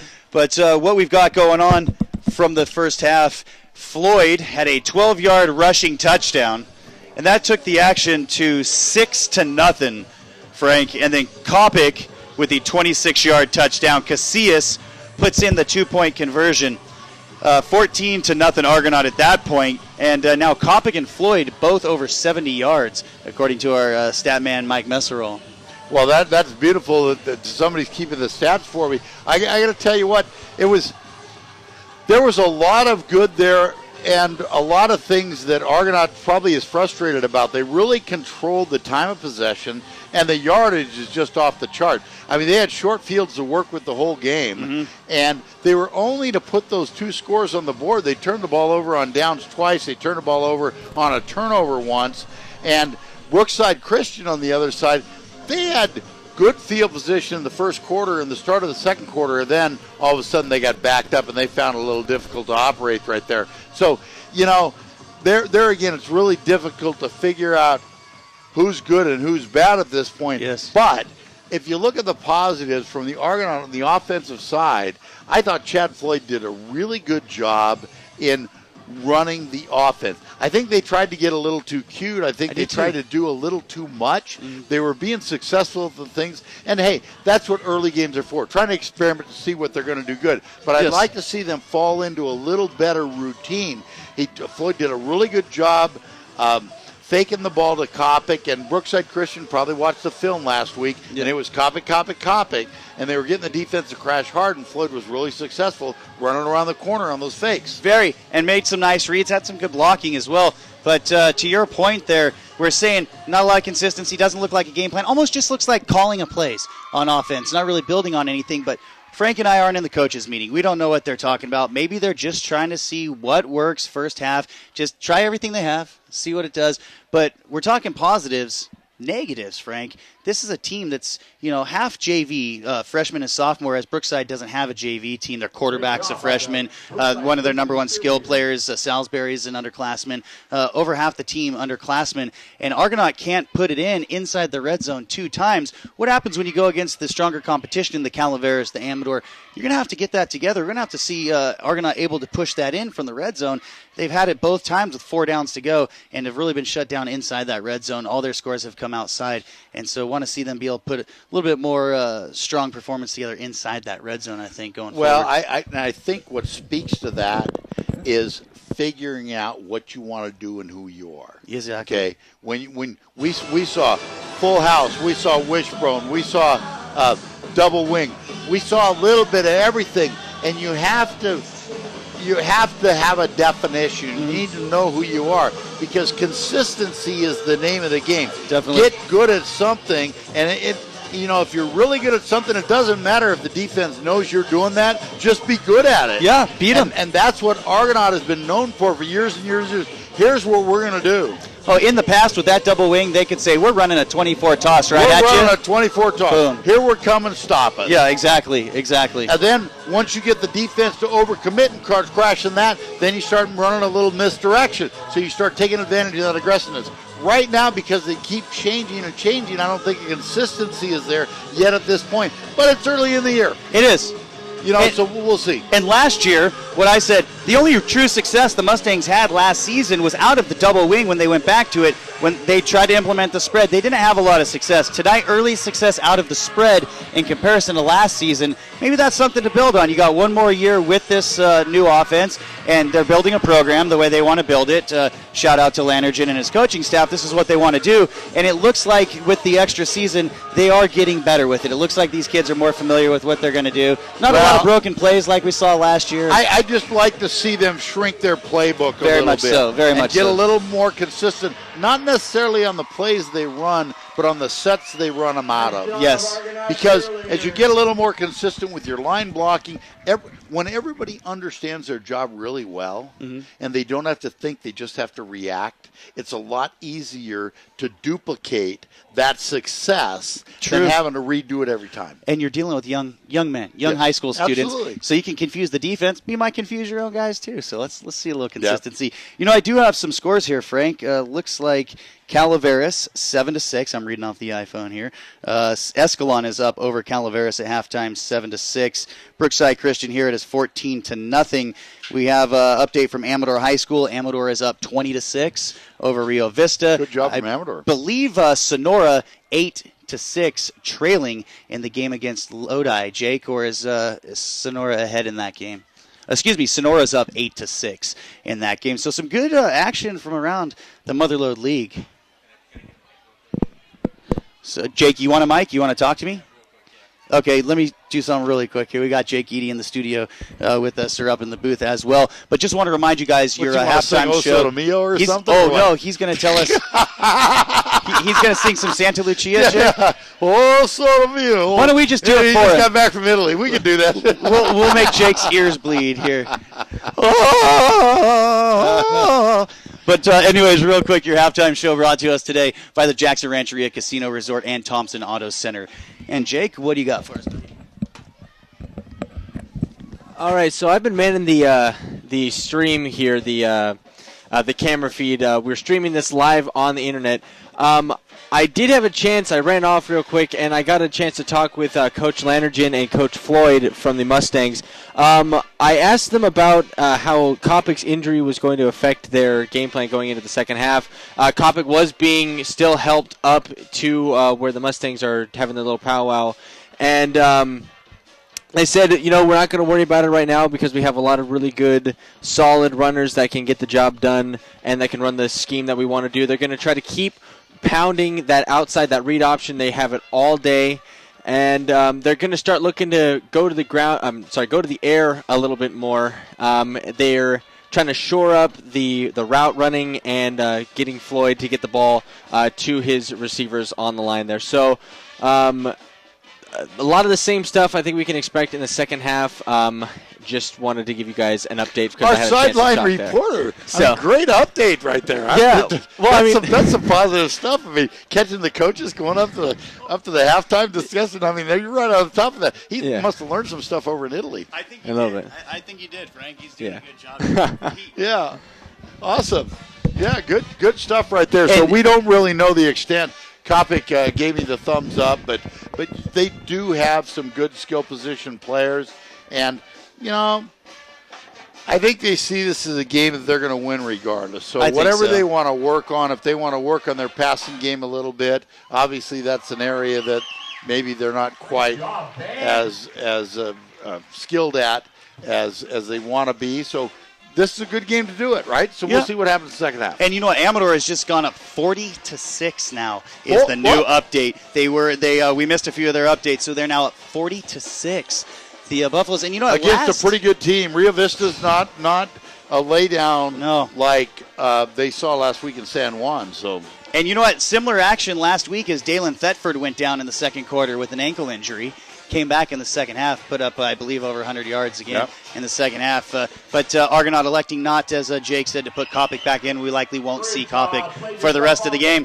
So I think we got an idea. It looks like if Floyd can keep up the way he's been playing, he may end up being our player of the game. And a lot of people, it's a small community, and people had things to say and whatever last year when they put in the new offense and whatever. I'll tell you what, we really need to give that shout-out to Chad Floyd tonight. Chad Floyd is doing a great job so far of running this offense and doing a great job of it. Credit where it's due. And as we're saying, we want to see him build some consistency. Jake just told us they have a plan. Argonauts trying to work on all aspects of their game, see what they have, see some game action against some real competition, and get some of those kinks out. So we'll see what happens here in the second half. We'll be back from Argonaut High School. This is the Jackson Rancheria Casino Resort Thompson Auto Center halftime report.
And we are back at Dan Barnett Field, Motherlode League football action.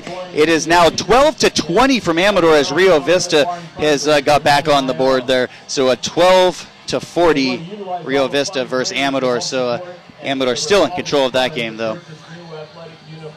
And the play of the game tonight was brought to us by Safeguard Pest Control. Was Kopic on a long run heading towards the what end zone would you say this is, Frank? I would say that would be the east end zone. The what? East end zone? Yeah. I'm listening to Frank. East side end zone here. And he was running the sideline here closest to us. And a nice long run, 30-plus yard run by Kopic was our play of the game, brought to us by Safeguard Pest Control. We'll replay that for you at the end of the game. Also want to remind you our player of the game will be brought to us tonight by Sierra Mountain Outdoors. So stay tuned for that following the action. We'll have to update our scores here again, but Amador again is up 40-12, and a little bit of a surprise from Amador High School. No update from the Bret Hart game. Sonora and Lodi, we still don't have an official update on that game. Last we heard was 8-6, so we're looking for another update on the Sonora Lodi game. Calaveras and Escalon, as far as we know, still at 6-0 Calaveras. And Jake is in the studio with us. Jake had a chance to talk with the coaching staff from Argonaut High School as we got just about a minute left to go here in halftime. The Mustangs are huddling up on the field. Brookside getting things together as well. But Jake had a chance to talk to the offensive coordinator and the head coach of the Mustangs. And so, Jake, let me just square this away. You said Kopic will be on the field, but they'll probably try to work out some other players and see what they have as far as offensive weapons. Is that what you understand? Yeah, Kopic will probably see the game again. It's just they're not going to that stop what they're going because they have a lot of people other than Kopic. Kopic is definitely their main horse. They're just they have so much depth in that position. They feel like even if he went down, it wouldn't affect the way they're going to play. Gotcha. And you know what? Hey, you got a little bit of a stinger there. The ankle messed up a little bit, it looked like. I don't know the extent of the injury or what exactly the injury was, but we did see him limp off the field. So, hey, you got a commanding lead so far, 14-0. I say commanding because the way the Brookside Christian offense has been working, they haven't been able to do much. So it's going to take a lot here for them to, a couple quick scores, maybe we'll see it. But Argonaut's defense has been superior to the Brookside offense, so I don't see a whole lot changing here. And why put the stress on Kopic? He's your workhorse, and let him get a little bit of a break, see what else you got. I also like Johnny White as a runner. We haven't seen him run the ball tonight. Well, he had some good runs got a lot of year. runners. Kopic is coming in right now limping with his helmet off. I am guessing that we will not see Jared Kopic in this game in the second half. I would expect. He's walking up. There is no reason for him to play again. He's coming up. He's about the 25-yard line right now. He is limping very noticeably, his helmet in his hand. He's not out there warming up with the team, and I don't expect to see him in the second half. Yeah, nor do I. And I don't think they need him. And we got Albiani ready to kick the ball off here for the second half. And you know what, Frank? Just because I like to say it, the ball will change hands because Argonaut's going to kick it off to Brookside Christian. So, hey, whenever it's time for a change, think Speedy Oil Change and Auto Service in Jackson, your oil change, tune-up, and repair experts. Third quarter action brought to us tonight from Dan Barnett Field by Sears, your local hometown Sears store. Well, Salisbury and Lucas back for Brookside Christian. The first time that Albiani's kicked it deep is going to be Lucas. Takes it, gets across the 30 to the 35, falls forward to about the 37-yard line, where Brookside Christian is going to take over 1st and 10. And Sonora is still up 8-6. The third quarter just underway, so pretty much on the same schedule as our game here as the Sonora game. Oh, excuse me, an update now. 3 minutes left in the third quarter. 7-6. Calaveras is trailing Escalon. Well, that score has stayed the same for a long time. That I can guarantee you they are battling it out in the trenches there. All right, here we go. First play of the second half. Lucas, the only back in the backfield. Salisbury in motion. They're going to give to Salisbury. He's going to come around the right side. He makes a cut. He gets to the 40-yard line. He cuts it inside. Run out of bounds at about the 42 by Vieira. Nice pursuit from the backside on that play by Argonaut number 20, Cade Collins. Well, it was interesting. They came to the wide side of the field, but the play looked like it just was a little bit slow in developing. Only gain of 4 on the play. So Salisbury and Lucas are the two main guys that they're trying to get the ball to. Glasper. Argonaut in the 4-3 again here on defense. Under center this time. Handoff to Lucas. Follows his blockers. Gets up past the 45-yard line to the 46. Close to a first down. You know what, folks? Lucas is one heck of a runner. He's been their workhorse so far. And when talking to Coach Lannergan before this game, he said they don't have a lot as a team, but their skill positions, they're pretty talented. And we're definitely seeing that tonight. He makes good reads. He runs hard, fast kid, but he's picking up a lot of these yards on his own. Well, we're going to be third down. I'll call it a short 2. Lucas deep in the backfield. Give the first man through. He's got a first down all the way up to the 50-yard line, still pushing forward. They're going to give him forward progress to just inside the 50. It'll be first down. And 11 minutes here to go in the third quarter, 14-0 Argonaut Mustangs. You know, Frank, it's early. It's the first drive. We've got 2 or 3 plays here, but a lot more success so far in between the tackles for Brookside Christian. Maybe they saw something. They talked about it at halftime, but they have gone outside, but they're having success up the middle here in the second half so far. Well, I think they just need to keep pounding it. They have a little size advantage on the line, and I think they need just to keep going straight forward and just keep pushing the ball. And whether it's Luku, who had the last carry, with Lucas behind or whatever the case may be, they need to get the defense to react one way or the other so they can start moving the ball in the opposite direction. So we'll see what they're going to do. Glasper's back under center this time. Luku and Lucas in the backfield. Snap, back to pass. Throws out wide to the right. Number 6 gets a good block. Gets around the corner of the 40. Tripped up just outside. Knocked out of bounds at about the 40-yard line. That was by number 17, Chad Floyd. Just clipped him. And that was basically just a wide receiver screen. Well, it was like a bubble screen that just came out on this backside. But you know what I've noticed here, Frank? Argonaut has taken away a little bit of that cushion, as White was only about 7 yards off the receiver. They're nearly 10 yards off the receiver in the first half.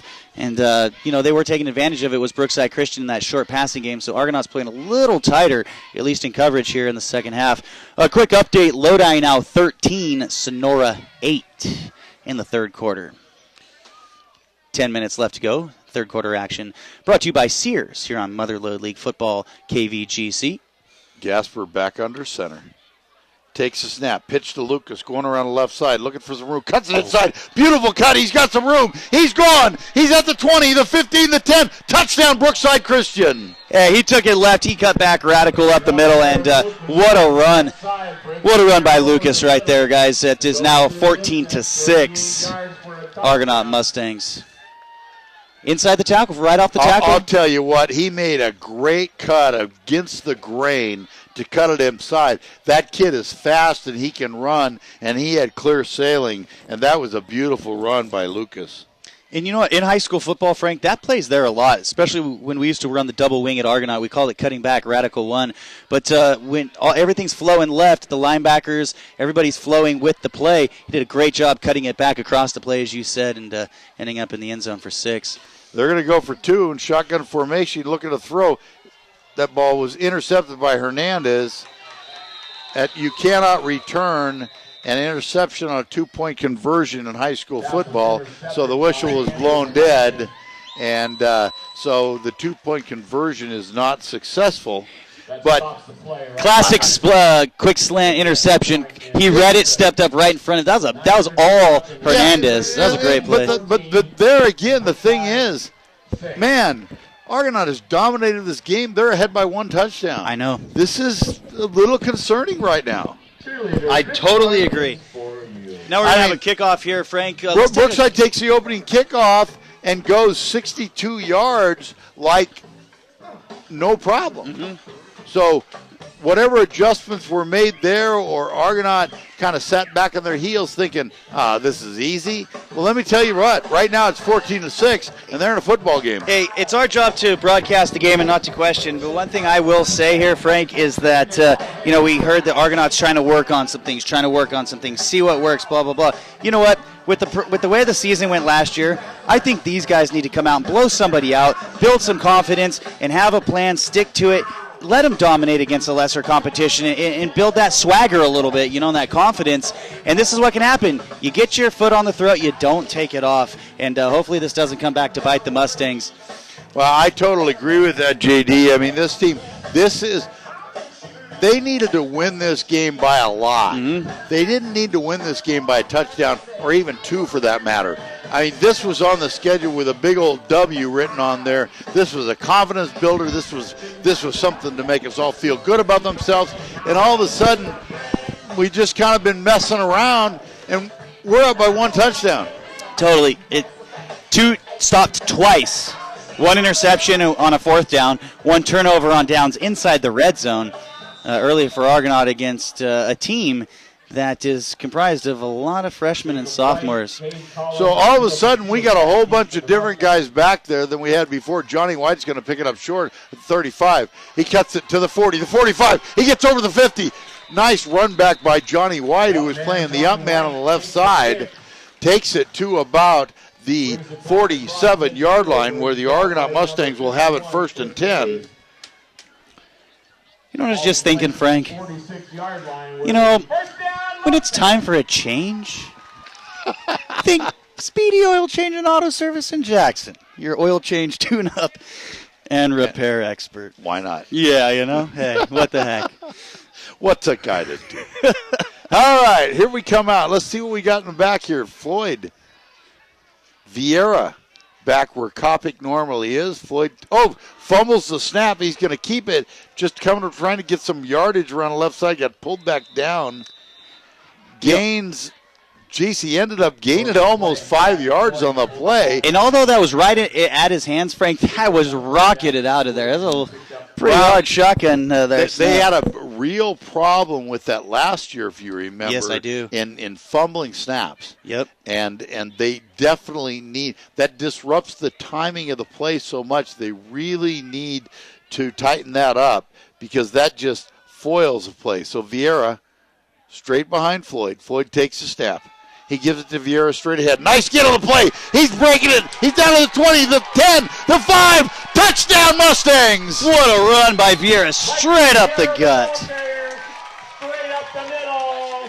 Touchdown, Mustangs. 8 minutes, 43 seconds left in the third quarter. It is now 20-6 before the extra point attempt by the Argonaut Mustangs on an amazing run by Vieira. Just took it up, broke about 2 tackles. The rest of the way it was just speed and outran the secondary of Brookside Christian. Well, I got to tell you what, you got to give a little credit there to the line because between the center and the guard, they just went right through the one hole on the left side. Yep. And he was into the second line of defenders before he was even touched.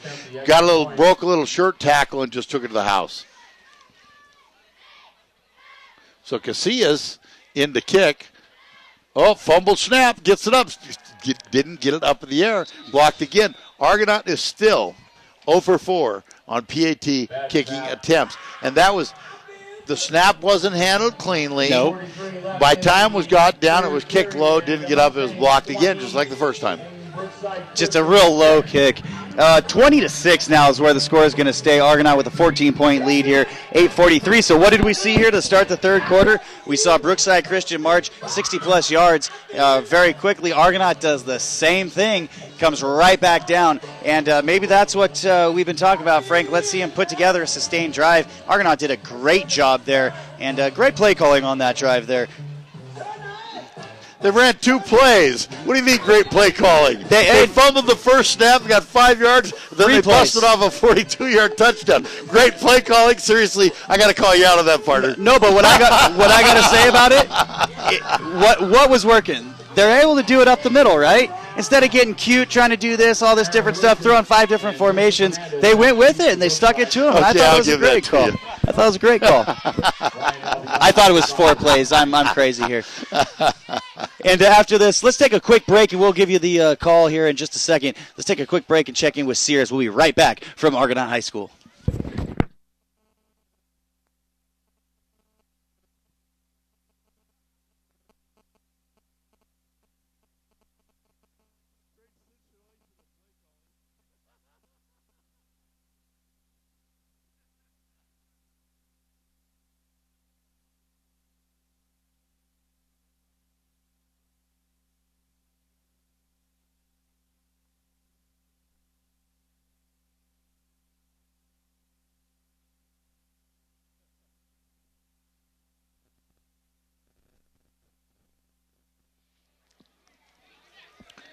They're going to have them re-kick instead of Taking it where it is. So the kickoff went out of bounds here, and Brookside's going to re-kick it, but Brookside's going to call for a re-kick from the Mustangs. Ask for that. So Frank got me on that one with the play call, but I did like the play call to go up the middle, and let's see a little more power game out of the Mustangs when you're dealing with a team of underclassmen. Stick it to them a little bit. They've been a little bit cute here, trying a lot of misdirection, a lot of stuff around the edge. It is nice to see Argonaut pound it to Brookside here. 8 minutes, 43 seconds left in the third quarter. Argonaut will re-kick the ball here. Albiani approaches. And it's back. Lucas has got the kick at the 21-yard line. He gets to the 30. Oh, nice tackle right there. Beautiful open field tackle. That was Vieira. I'm going to tell you what. Mikey Vieira has been all over the field tonight. He really has. On both sides of the football. He really has. Tough kid. Hard-nosed player is Vieira. Pick up his stats here. Looks like Vieira is... He's the only guy on this team with no weight given to him, so we know he's a junior, but I would say he's under 6 foot. I can tell you that. He's a football player. He is. I've watched him play all the way back when he was in Junior Mustangs, and the kid's just a football player.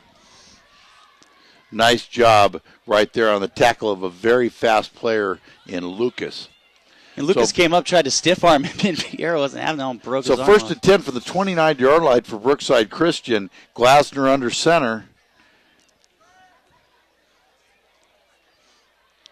Salisbury, give to number 22. There's a new player in. Nice job. That was Vieira again on the play, along with number 57. Is that sober? That was Joseph Hernandez, one of the few seniors on the team, 5'8", 165. Crowhurst in there along with Vieira on the tackle. Pickup of about 4 on the play, brings up a 2nd and 6. A nice little gain, 4 on the play. It'll be 2nd and 6. New player in the backfield, number 22. 8 minutes and counting. Hernandez. Third quarter action. Third quarter brought to you today by your local hometown Sears store in Jackson. Salisbury split out wide to the right. Lucas is not in the game. Again, to give to Hernandez. Shoots through there. Nice job by number 21. Well, who said Kopic wasn't going to play? Jake. No, Jake told us he would. He shot that hole and tackled Hernandez for a loss on the play.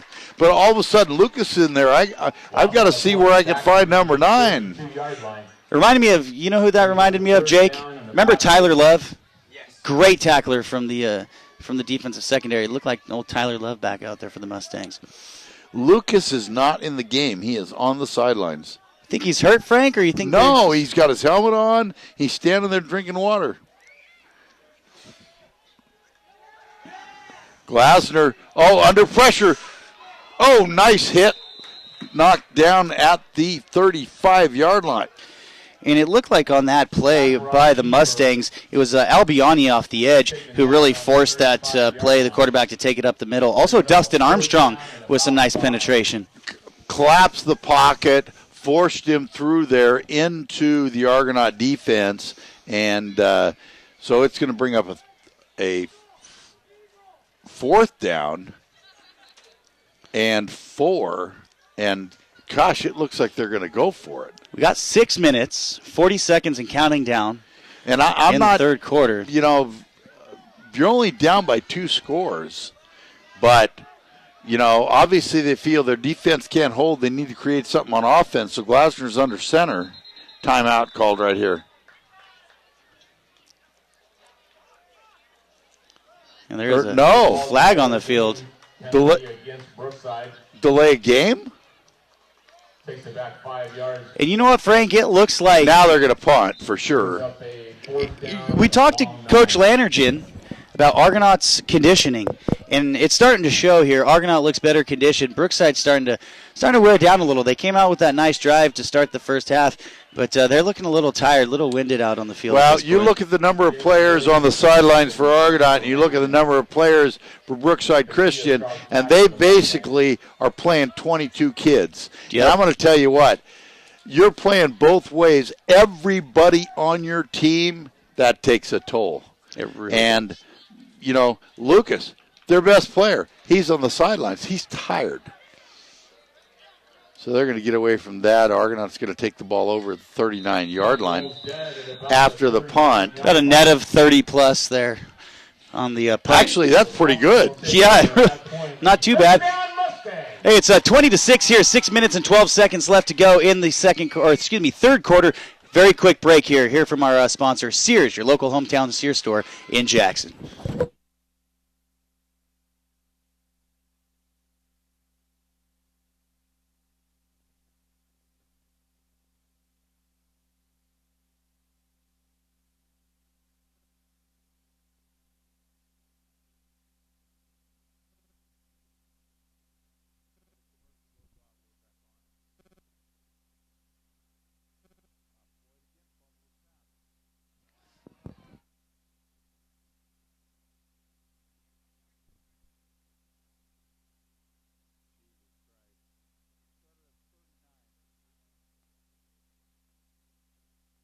All the way down to the 21-yard line. 40-yard gain. And we got about a 40-yard gain there by Vieira as the ball was snapped to Floyd. Really hard, huh, Frank? Kind of bobbled Well, it. he bobbled it again. That was the exact same play that Vieira scored on the touchdown.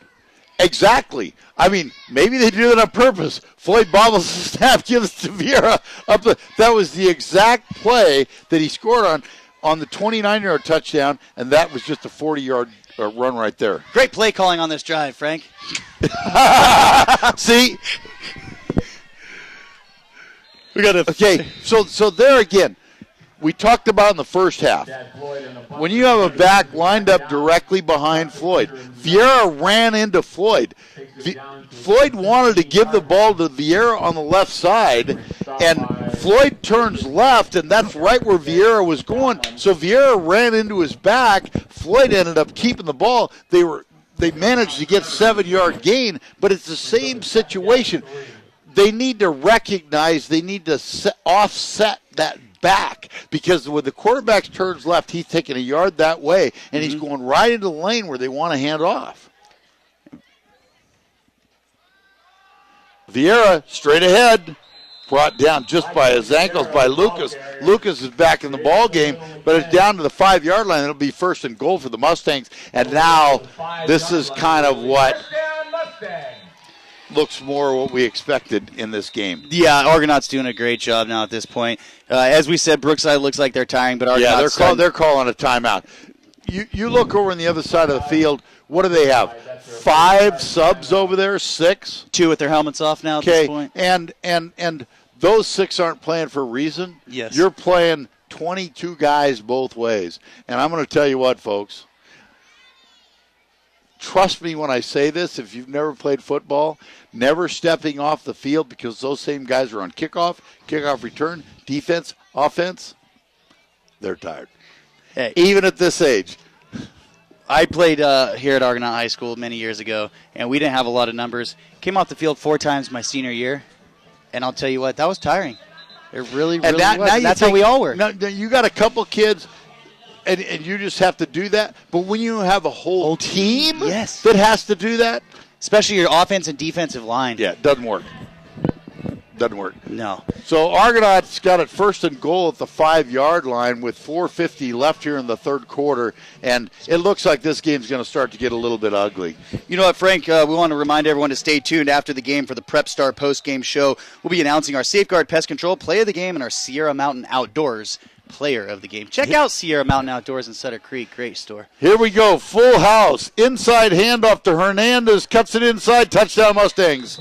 Hernandez takes it in from the 5. Andrew Hernandez, the ball carrier. Touchdown, Mustangs! You know, as Jake alluded to, it looks like Kopic is more of a decoy at this point in the second half. Heavy behind Vieira. And now, nice run. Nice run there by Hernandez. That's going to take the score to 26-6. 4 minutes and 43 seconds left to go in the third quarter. Looks like at this point some scores from around the league. Lodi 13, Sonora 8 still at this point as far as we know. See, now what I would like to see them do right now, I want to see them practice that PAT. Why are you going for 2? They need to become proficient at that. Vieira straight ahead, easy 2-point conversion. Mikey Vieira, the ball carrier. It's going to take it to 28-6. The Argonaut Mustangs over the Brookside Christian Knights. Let's take a short break. We'll check in with our sponsor one more time this quarter, your local Sears Hometown store in Jackson.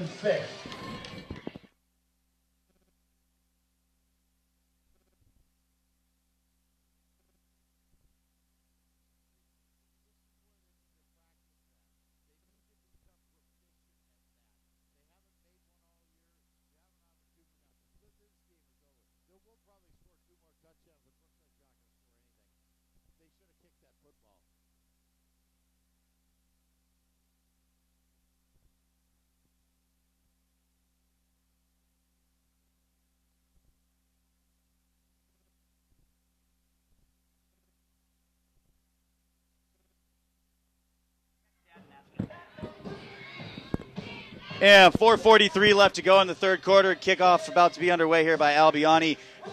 Rocking out to a little Survivor, Eye of the Tiger here at Argonaut High School. And remember, when it's time for a change, think Speedy Oil Change and Auto Service in Jackson.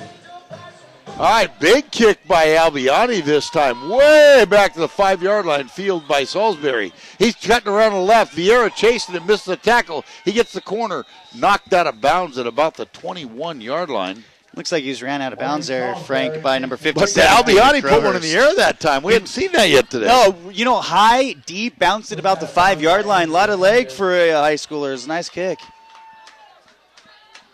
I think what they were doing early on in the game, as we said, they didn't respect Brookside's offense. They're confident in their defense. I think they were trying to work on that onside kick, see if they could get something out of that and practice in a game situation against another team. Or maybe they just wanted to keep it out of the skill player. You know, that's they another saw thing on film that, hey, let somebody else beat me. I'm not going to kick the ball to Lucas. And you know what? That is one thing that Landergan did tell us, is that they're going to try to keep it out of those guys' hands. Because I want to tell you what, that Lucas is a real deal. He's a pretty good football player. He really is. If I was the Mustangs, I'd take him on our team. First down for Brookside. Whoa, what was the penalty? We got a personal foul. Jake, is that against both teams there? No, not against both teams because the ball's moved up the 35-yard line. So it looks like it was on the Argonaut Mustangs. And that's silly. It looks like a hit out of bounds, I believe. And that is silly, kids. That is something as a coach that you need to teach better discipline than that. You've got a game under control and you give a team 15 easy yards. No excuse for that. Handoff. Oh, no, he's going to keep it. Glasner going around the left side. Nice play, knocked out of bounds. Oh, the referee got taken out on that one. Holy mackerel. On a keeper around the left-hand side. It's not Ed Hockley out there, man. All right, hey, Frank, looks like Amador on the board again. 46-12. Wow. 5:43 I can't wait left to see in the Amador game. next week. You know what? I didn't know. People asked me, what do you think of the Buffaloes? What do you think? What do you think? And I said, I don't have anything to compare them to because they're just so much better, and San Juan was just not really that good of a San football Juan's team. a joke, but Rio Vista's not. Yes, exactly.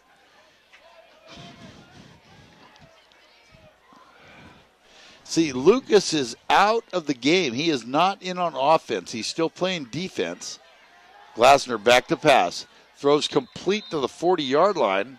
Looks like he caught it on a knee there and was down. Glasner's pass complete to number 7, Jalen Williams. So they've got Hernandez in instead of Lucas. Lucas is still playing defense, but as we talked about, as players get wore out playing both ways, you know, sometimes you start cramping up or whatever the case may be. True. But Lucas is not in on offense. Salisbury split out wide to the right here. 3:10 left. Third quarter action brought to us by Sears. In motion. Pitch coming this way to Hernandez. He breaks one tackle, gets great. met right there, head up, nice open field tackle. Joseph Hernandez, the ball carrier. And missed the number, Frank. Hopefully I we think give it was credit number where it's 23. due. I thought No, it was Johnny White, number 33. it was 33. Stopped by Derek Fleming. No. Just stood him up right in the chest. He It was just a great met him tackle. straight up. That was a beautiful, perfect tackle. Face up, face mask right into the chest plate. Yep. Beautiful job by Johnny White. The way they teach him. So 4th and short, and Brookside Christian is trying to figure out what they want to do here. Well, they're going to go for it. They're straight ahead handoff, first down. That was given to number 52. He's been in the backfield a couple different times at Banks, Nathaniel Banks. He's their refrigerator Perry, I think. They lined up in the I formation and gave it to him first man through, and I think it actually caught Argonaut by surprise. Well, you know what, Frank? When I was in school, what we would do, guys my size would say, yeah, I'm 6 foot 185 when you're 5'8", 130 pounds or something. But this guy I think is going the opposite. 5'9", 160. That boy's bigger than 160 pounds. Right there. Yeah. I'm going to guess he's close to 200 pounds there. Well, they're able to move the chains there, give them first down, at least if nothing else, eat some clock. Glassner under center. Motion coming from the right, Salisbury. He's giving it to a reverse. And Salisbury slips, going around the left side, right down on the 45-yard line. In high school football, it does not take contact. Once the ball carrier touches any part of the ground, knee, elbow, whatever, the ball is down. And he just slipped as he tried to make that cut around the left side. You know, Frank, as we said, Argonaut probably a little discouraged in the first half, but second half action, the Argonauts doing what they want to do here. That's a loss of 4 yards, and still 28-6, just under a minute left.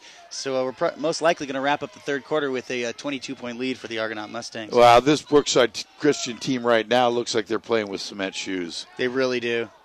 Oh, nice. Oh, nice pass drop. And that was number 20 on the Argonaut Mustang, Cade Collins. That would have been a completion, but Collins came up and put it right in his ribs. Nice hit there. Clean hit, but great job. Nice and hard and knocked that ball loose. Great job. Yeah, you're right. Collins knocked that away because that pass was on the money. The catch was made, and Collins made a nice stick there and knocked that ball to the ground for an incompletion. Hey, we got some great games going on in the Motherlode League right now, Frank. 16-13 now. Sonora, 9 minutes left in the fourth quarter. I told you that Sonora Lodi's no joke. That's going to be a good game. Don't kid yourself. Even if Sonora comes away with a loss here and starts with 0-2 record, you think of who they beat. They lost to Oakdale, who was the Valley Oak League champion and the section champion, and they lost to Division I school Lodi. Don't count. Sonora is the cream of the crop. Yep. They will not lose a game in the Motherlode League. Now, I don't remember exactly what it was. Jim read me the stat. Maybe he can text this to us, but I believe the average was 56 to 7 or 14 last year, the Motherlode League scores for Sonora. Oh, there's nobody that played them close. Yeah. And I don't expect it to be a whole lot different this year. That junior senior class they have, they're a very talented group of kids, and they're going to be really good. Best game I watched last year. And you know what? Sonora should have beat Central Catholic last year. If you watch that game, Yeah. they should have won that game. My father-in-law said the same thing. I'll tell you what, last year, Somerville and Amador was one heck of a game last year. It really was. And I'm looking forward to that game again this year as Somerville, one heck of a passing team again this year. We've got 12 minutes left in the game here. We're about to start the fourth quarter. Let's take a quick break and check in with our sponsor this quarter, Glass Doctor. We'll be back. Motherlode League football action from Argonaut High.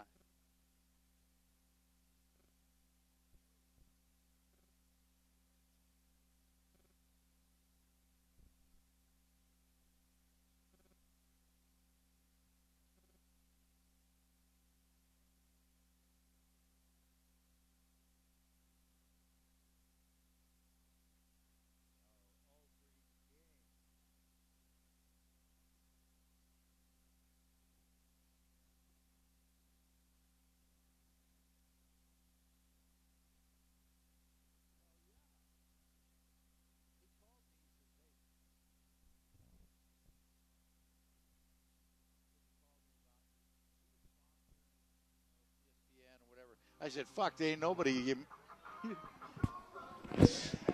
And we're about to kick off the fourth quarter here, and I want to stand corrected here, or I want to correct myself as Jake let me know. Argonaut Automotive is our fourth quarter sponsor. Last week was the Glass Doctor. Hey, shout out to the Glass Doctor anyways. We appreciate that. They'll be our fourth quarter sponsor next week as well. But Argonaut Automotive in Jackson bringing you fourth quarter action tonight. 28-6 as we start the fourth quarter. 4th down and 9 for Brookside Knights. You know, they were able to complete their last 4th down play. The conversion that ran Hernandez. Glasner's back to pass. Oh, he's got. Oh, my God. Are you kidding me? Take a look at this, folks. That was number 70. Number 70. Frank. Is that Billy Pooh? That was Billy Pooh, and he just pushed Billy the line. Pooh took the center and pile drived him right back into the quarterback and knocked Glasner down. He never even touched him. Billy Pooh threw the center back into the quarterback for the sack. No and that was just power. And you know what, Frank? That's one heck of a change right there. And whenever it's time for a change, think Speedy Oil Change and Auto Service in Jackson, your oil change, tune-up, and repair experts. And Amador is victorious, 46-12 over Rio Vista. Billy Pooh. Are you kidding me? Hey, had we not called it, that's my second play of the game right there. Wow, I'm going to tell you what. We got to get these linemen credit. I like that. We got to get these linemen credit. Floyd fumbled the snap. Kopic's got it. Shifty. Oh, he's still going. Look at him go. He's still on his feet. Finally brought down at the 5-yard line. What a shifty runner Kopic Well, I is, got to guys. tell you what. That is just one tired Brookside Christian team. There was about every player on the defense that took a shot at him, and just no strength to wrap up. Brookside Christian's got a player down right now.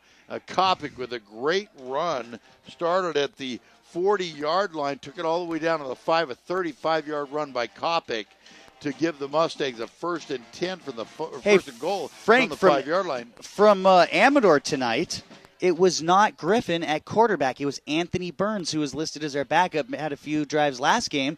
But we just got an update from the KVGC studios that Burns played the entire game at quarterback. Well, didn't you mention last week Griffin got hurt? Griffin, no, it was Thetford had got hurt and taken out and went back in the game, had a lot of success. Griffin was not hurt last week, but Griffin only threw the ball maybe 2 or 3 times last week, but didn't have a whole lot of success. They weren't bad throws. You can't have a lot of success if you only throw the ball 2 times. But no, I think he was 1 for 3. They decided that they wanted to do something different against this Rio Vista team, something they saw on film or whatever, and they had the opportunity because they had another quarterback. Maybe one runs a certain offense, one runs another, and they were able to do that. So, and you know, I was a little surprised. I thought they were going to have their hands full tonight with Rio Vista. By watching Griffin, though, I would assume Griffin would be a capable running back as well. He ran the ball really well. Yes. Pretty strong. Well, you look runner at how was he's Griffin. built. Yes. Okay? And he's always been this way. Good, strong lower body, good, strong legs, not very tall, but strong and runs hard. Our family really likes the Griffins. They're good people, and shout out to their family, Jacob as well, who's already graduated. He's a good quarterback. All right, let's see what we're going to do here. Floyd's in the shotgun, keeps it himself, tackled short of the goal line by number 52 for Brookside Christian. That is Nathaniel Banks. We've got 10 minutes and 30 seconds counting down here left in this ball game. Our fourth quarter action brought to us tonight by Argonaut Automotive. Shout out to all our sponsors tonight. Camps Propane, Central State Credit Union, Jackson Tire, Jackson Rancheria, Thompson's Auto Center, Sears, Argonaut Automotive, Prep Star will bring us our post-game show. Kopic is over 100 yards tonight in this ball game. Hand off to Kopic. He's in for the touchdown. Gary Kopic, the ball carrier. Touchdown! So another score for Kopic, 34-6. Argonaut Mustangs. Hey, I'm going to have to say Kopic, but Vieira as well has had a heck of a ball game. You're right. Vieira has had a great game, and well, like I said earlier, I don't know any other way to describe Michael Vieira than he's just a football player. He really is. He plays at both sides of the ball. He plays it on defense. He plays it on offense, and He doesn't take a play off. If you saw him in the lineup too, Frank, you wouldn't point him out and say, "There's the stud of the team, average built kid." All right, let's take a look at what the problem is here. Snap, it's down and kick. That's good. First one of the year. Casillas puts it through. And he puts it about 30 yards back into the end of the end Gio zone. can kick. He's a soccer player, Yeah, right? you're right. Giovanni Casillas. 35-6. Isn't that what they do in Argonaut soccer? Mustangs. Goal. Field goal! Extra point! Extra point! It's good! All right, so 35-6. Now this is something that more like I expected this game to be, as this Brookside Christian team has just absolutely wore out. You know what? And if, like we said, Argonaut was stopped on 2 drives inside the red zone in the first half, and it looks like they were just trying to work some things out, running some different plays. But had they put that in, this game would be well out of hand and a little more what we expected. But 35-6, it's getting out of hand pretty quick here as we wrap this game up. Frank, 10 minutes left. I wouldn't be surprised if Argonaut puts a few more points. I expect Argonaut to put another touchdown up. I believe so. I mean, Brookside looks right now that they're so tired. I think you could run almost any play and score a touchdown on it. I think they're done. Yeah. Yep. Escalon is now up 14-6. Escalon over Calaveras at this point. Wow, and Calaveras scored the first touchdown of that game. They were ahead 6-0, if you remember. Then they went down 7-6, and so that Escalon defense has just stifled what Calaveras is trying to do.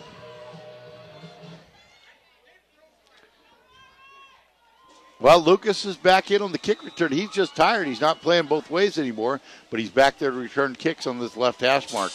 And Albion is going to kick it to the other side, and Salisbury fumbles it, picks it up. Oh, and he's just smothered. What do you say about the 10-yard line there, Frank? Yeah, it looks like they're going to spot it maybe at around the 14. But, when he fumbled that, it looks like maybe 13-yard line.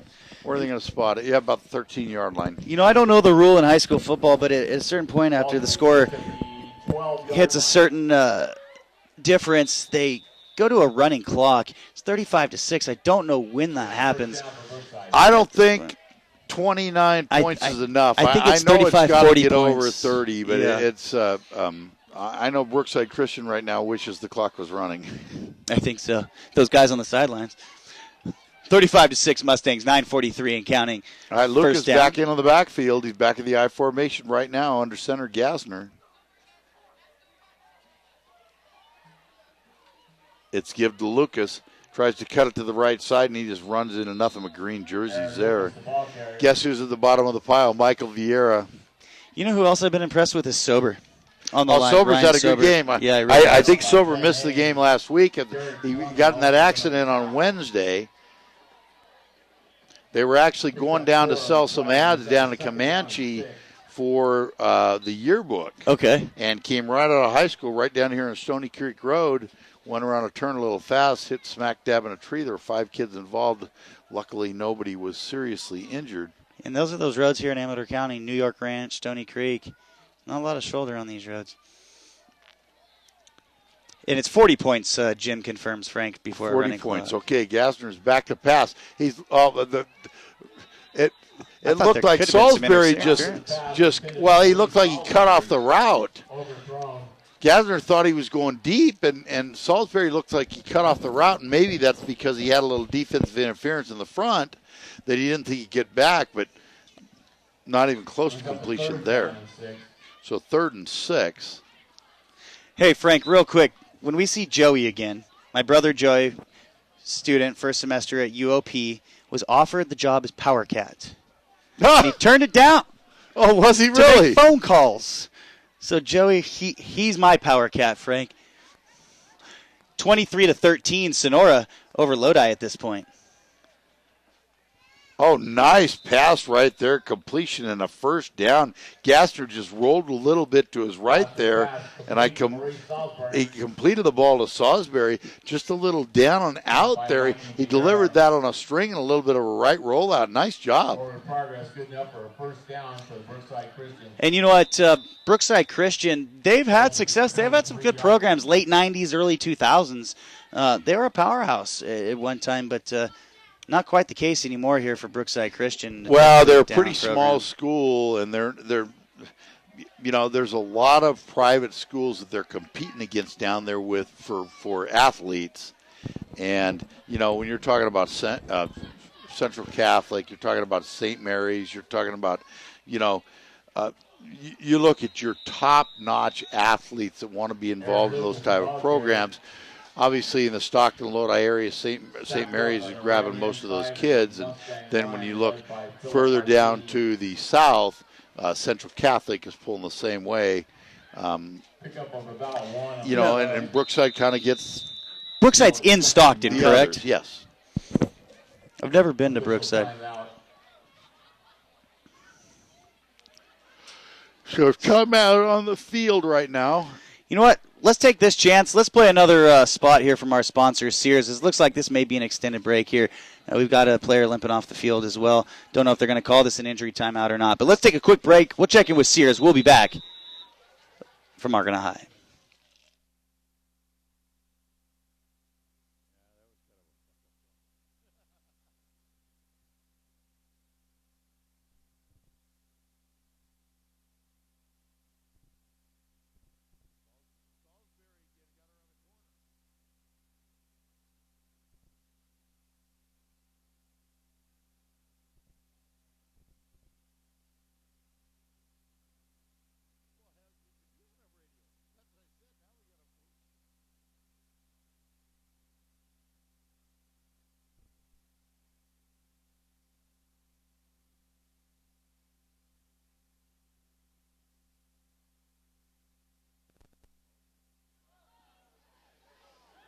Calaveras won?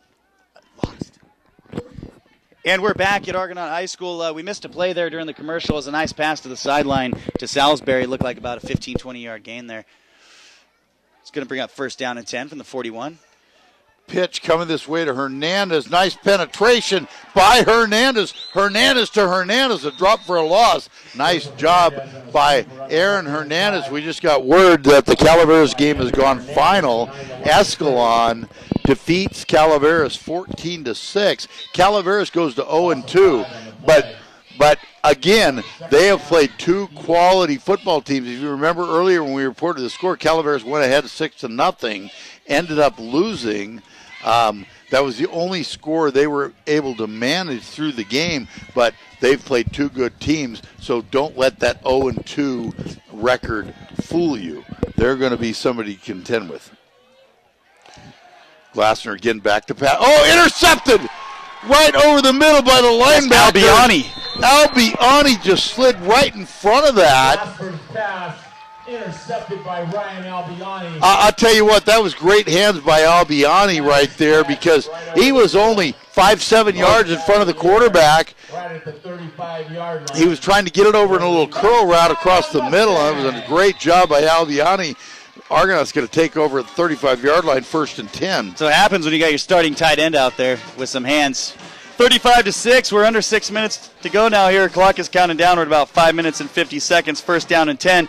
And remember, when it's time for a change, think Speedy Oil Change and Auto Service in Jackson, your oil change, tune-up, and repair experts. Hey, after the game tonight, folks, not a whole lot open, right, for dinner. Hit up Mel's and BG Lounge. Look at the change. Albiani in at quarterback.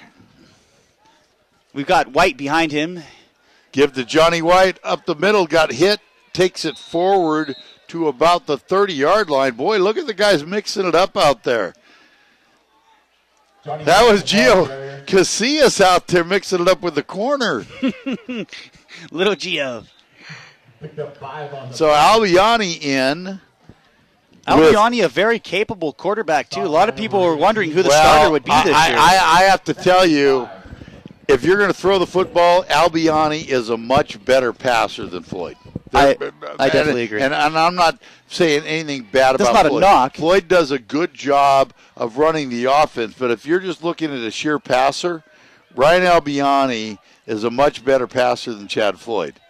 Inside handoff to Casillas. Oh, what a cut inside. Did you see that? Very good. That was just an absolutely awesome cut. He planted on his left foot as the defense was moving to the left and cut it back in the hole to the right. That's going to move the chains for first down. What a great run by Casillas. Thought it was Jared Hayne for a second, Frank.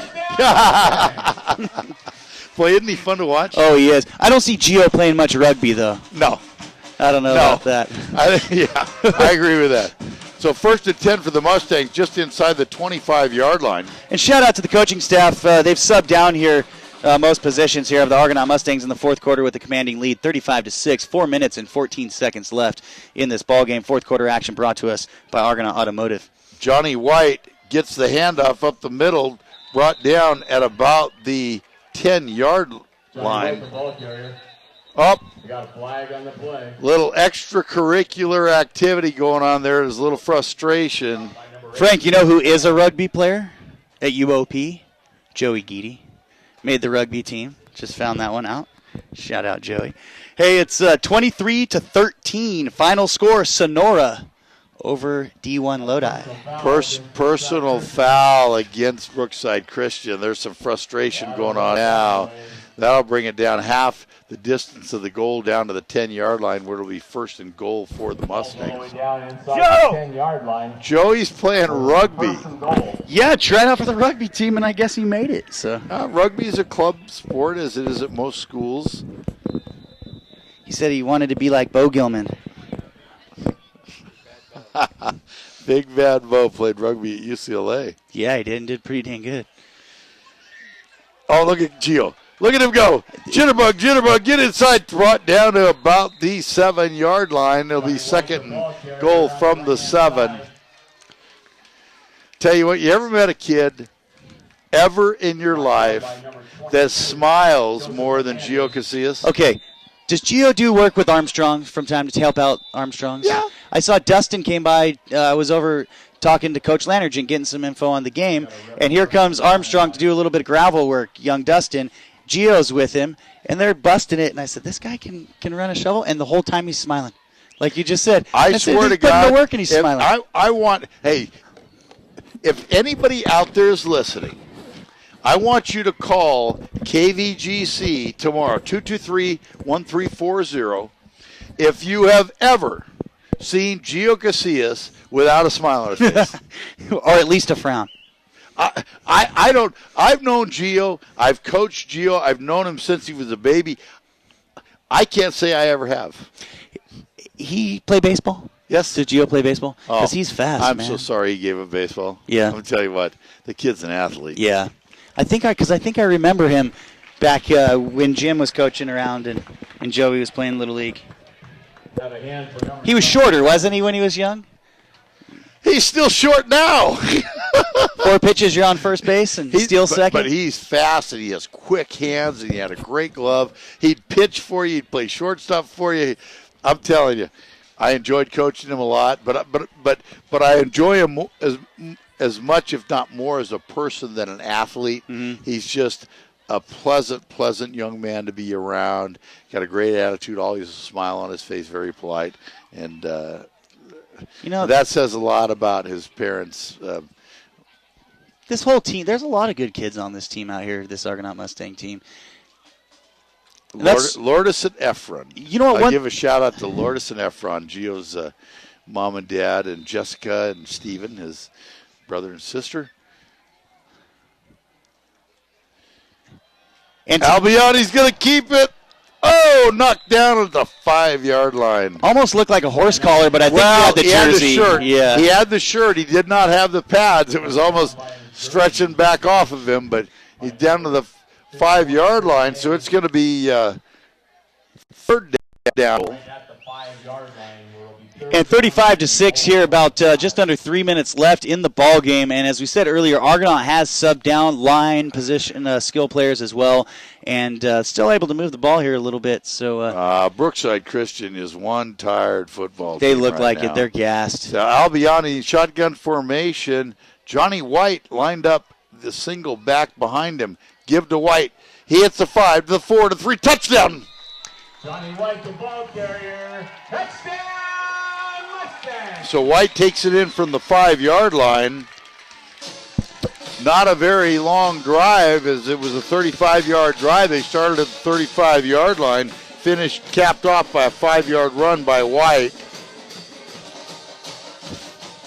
41-6. Now this is a little bit more what we expected. 2 minutes and 30 seconds left to go on the ball game here. You're listening to Motherlode League football action on KVGC AM 1340. Argonaut High hosting Brookside Christian Knights. Every Friday night, tune in. 7:15 pregame will get started usually by about 7:30. Today's fourth quarter brought to us by Argonaut Automotive. Stay tuned for the Prep Star postgame show and the Sierra Mountain Outdoors player of the game. I was just trying to look at Brookside Christian's game last week, 2:31 left in the fourth period. The Mustangs but I don't have it, and I don't know if the score was similar. Again, they got beat by Rio Vista 53-6, and if it was second half pounding as this team with not very many kids on it, very clearly they just got wore out. Yeah. And when you only have With 22, 18, 23. 20, 22 players on your team, holy mackerel. There's 11 kids on the field at any one time, and that's tough to compete. Do you remember when you first came into high school as a freshman, what those seniors looked like to you? To me, they're grown men. You know? Huge. And Well, I was all 5'2" and weighed 93 pounds, so they all looked big to me. 5'7", 120 over here. It was 61-0 last week, is what Jim says. Woo! Yeah, so 42-6 now is the score here in the ballgame. 2 minutes and 31 seconds left to go. let's both teams be gentle and let this clock run out. What do you think? Yeah, I think so. I think so, too. Hey, real quick, but to my point, the reason I said that, Brookside's got a lot of freshmen out here playing against seniors. No, they're extremely young, and you know, it's interesting. I don't know what happened to their upper class here in the last year or two, but to have this many young kids on their varsity team and still only have 22 players, there's got to be a story behind there somewhere, don't you think? I would believe so. Ooh, Salisbury almost broke the kick there, Frank, up the right side. Still running hard. Got out to about just over the 30-yard line. Looks like they were spotted about the 30, where it'll be first and goal for Brookside Christian. And you know what? The extra point, Gio Casillas put up another nice extra point there. Forgot to announce that as we're kind of coming to the end of the game here, and it's getting a little bit out of hand there. We were a little preoccupied, but it was a nice kick as he put it actually out onto the track. Well, he can kick it. I think it's important that they work on that. That's going to be something that's going to be important going forward, because that needs to be an automatic point. That's not one they can give away and force themselves into two-point conversions. When they get into close games, that 1 point can mean a lot. So, you know, as we saw early when they missed those, the first two that was blocked, it all had to do with the snap and the hold. Yes, it did. You get a snap and a hold, it's easy to make that kick. And both times you didn't get a snap and a hold, it was kicked and blocked into the line. You know much about, you know what, I'll talk to you about that in just a second, Frank. Pitch coming this way to Hernandez. Good penetration there. A lot of help. You know who really made that play was number 85. Had really good penetration coming on that side. I don't know who 85 is for Argonaut. You know what, number 85 for the Mustang is Ben Hayes. Ben Hayes, there you go. Well, he had a lot of penetration coming from that right corner. You know what, Frank, real quick, Jim's trying to throw me off. He wants me to ask you a question. He wants me to ask you how UOP's football team's going to be this year, but I'll tell you what, Jim, UOP hasn't had a football team. Yeah, they're not going to lose any games. They're That's going to be for undefeated. Sure. Yeah. Okay, if anybody wants to know, put it on the record. I'll take all bets. UOP will not lose a football game. And I don't think Chico State will either. Yeah. I don't think so. 42-6, 45 seconds left to go in this ball game. I'm taking all bets that UOP will not lose this year. I think it's a safe bet. Taking all comers. Take Jim. Oh, another drop pass. Pretty good pass right on the hands there. They've had a few of those tonight. You know, Glasper, here again, he's just a freshman. He throws the ball pretty good. He really does. Be somebody to watch in the next few years because he's had some drop passes tonight. Right through the hands. A little high bit at times, releasing that a little bit, and that just has to do with mechanics as you come along and stuff. But he looks like a kid that's got some capabilities to really be something special here in the next few years for Golden Sierra, and that's the end of the ball game. Final look at the scoreboard. Obviously, we were into a running clock, so that we did hit it. because the incompletion should have stopped the clock. So obviously, it's not the 40-point mark. They must have taken it down this year. I do believe that the coaches have the option to say, I'm good. Yeah. And I think Brookside Christian just says, we've had enough. I really think so. Young team, not a whole lot of guys out there, a few injuries. That's going to take your bench down a little less. So, they put up a nice game. They played hard. Argonaut Mustangs, definitely the better team tonight, and really came on strong in the second half, did what they needed to do.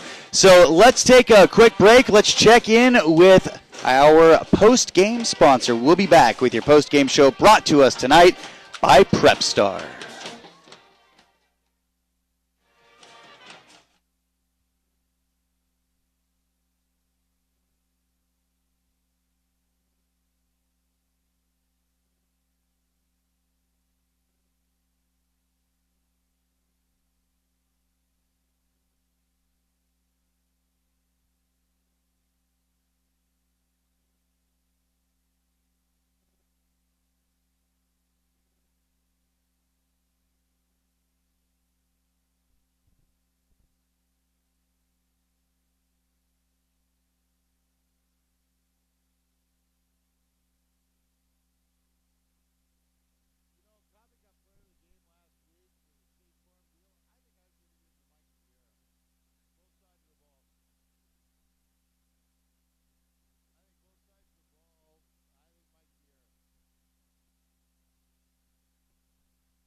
We can acknowledge the other guys for doing what they did.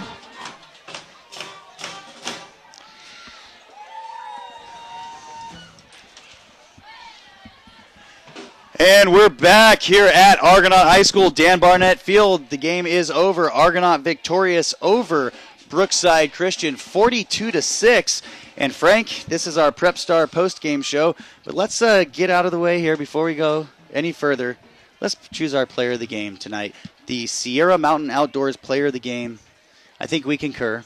Well, I think there were some strong performances tonight. I think Jared Kovic obviously had another strong game, as he did last week. He was player of the week for the award that was given on KVGC Radio. Mm-hmm.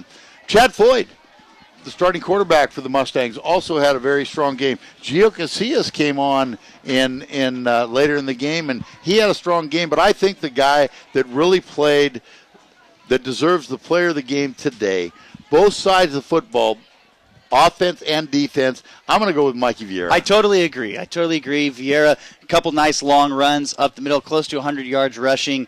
Called his name all night on defense, blew up a few plays. He was in even on special teams tonight. And, credit where credit's due. Kopic, mistake-free football out of Floyd, as you said. Great job. But Vieira, I think, is going to take it home, takes the cake. Yeah, they had an interception last week, kind of killed a drive, and they gave up some deep balls last week. And I think, all in all, the way this game finally played out, I think Argonaut created some things that they can build on. I still like to see them simplifying their offense a little bit. I think they're a little bit complicated. They need to get good at doing fewer things than trying to be everything to everybody and attacking weaknesses. Yeah, but it was a really good first home game for Argonaut. Get a win under their belt, something they can build on going forward. Because I got to tell you, they've got a couple games coming up that they have a pretty good chance to win. But once they hit league,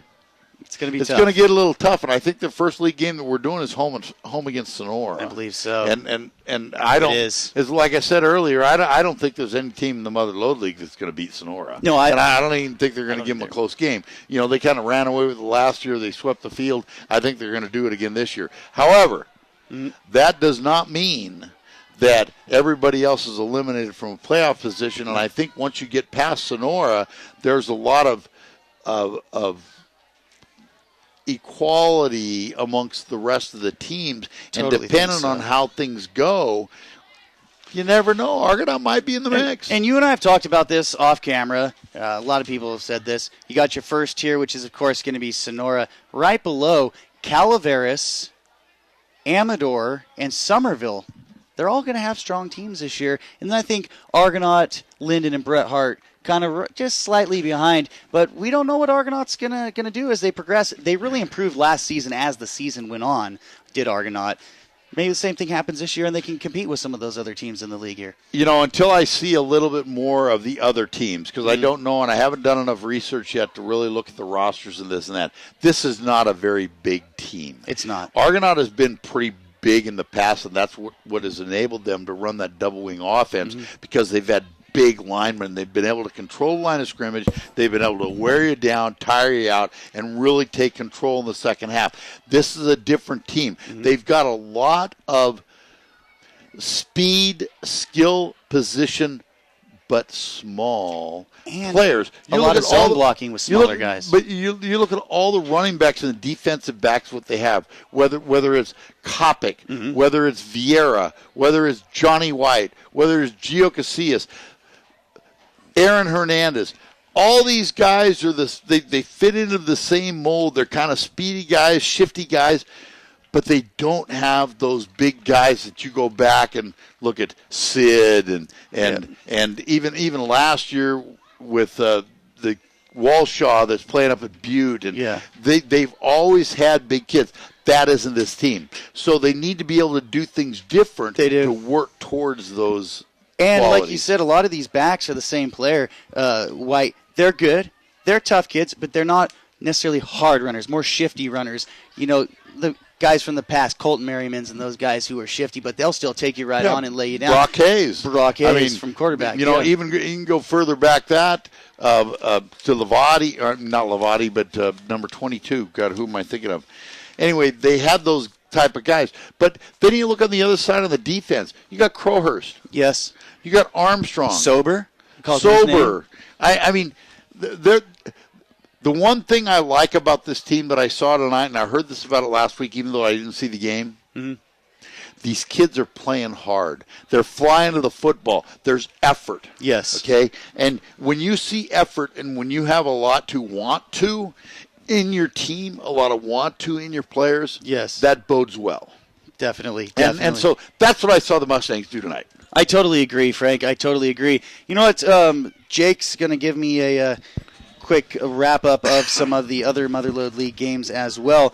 But real quick here, as we use our technology with the iPhone here. Thanks, Jake. Well, Amador won big. Well, real quick, we had the scoring here in the game was second half scoring. Brookside scored 14-6, and Casillas came back with that 55-yard touchdown run, which was a nice play, made it 20-6. Hernandez with the 5-yard touchdown. Vieira converts the 2. Argonaut went up 28-6, and then it kind of got out of hand in the fourth quarter as Kopic had his touchdown, and then White got the into the 40s with his short touchdown there towards the end of the game. Yeah, it was nice to see Kopic come back, even just for a little bit, that knows that he's strong. And I thought it was funny that him and Leanne both were sitting on the bench, and they turn around, and they're getting my attention. They both give me the thumbs up. Right after you said it, like they had earpieces in or they could hear us. Or, were we screaming? Yeah. What were we doing? I don't think we were that loud. But anyway, although I have never been accused of being quiet. Nah, nor have I. or not talking enough. Yeah. Well, I'll tell you what, though, 4 players on Argonaut over 70 yards rushing tonight. So a lot of versatility there with the backs. Real quick, we want to remind you, Mikey Vieira Frank and I concur. The player of the game, which is brought to us by Sierra Mountain Outdoors, your one-stop shop in Amador County for all your outdoor clothing and gear, whether it be your stroll around town or an epic backcountry trip. Sierra Mountain Outdoors has got you covered. Sierra Mountain Outdoors features an extensive line of high-quality clothing and equipment from Marmot. Marmot for life. Go visit Sierra Mountain Outdoors today in Sutter Creek. And we'll be back. We're going to take a short break, Frank. We're going to replay our play of the game, which was brought to us by Safeguard Pest Control, Coppic, on the long run from the first half.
And we are back at Argonaut High School, Dan Barnett Field, the home of the Argonaut Mustangs, 42-6. The Mustangs victorious. And again, we want to remind you that the play of the game was brought to us today by Safeguard Pest Control. The play of the game was the long run in the first half by Coppic, one of the first scoring plays by the Mustangs, and Coppic had another great game. And again, we got to give credit where credit's due. We thank all our sponsors for making this possible this season. Safeguard Pest Control, our play of the game. Again, the friendly staff at Safeguard Pest Control hope you and your family enjoyed tonight's football game. Now, whatever nuisance, pests, or rodents you may have, Safeguard Pest Control has an affordable solution. For guaranteed complete pest control service, you can't beat Safeguard Pest Control. They offer residential and commercial service, pest, rodent, and weed control, gopher control, termite inspections, also offer Arbor Jet tree injections for pine bark beetles, aphids, and other insects. Don't forget, Safeguard Pest Control gives free on-site estimates. Call them today, 267-1200. So, Jim, let's hear that play. We'll be back at Argonaut High School.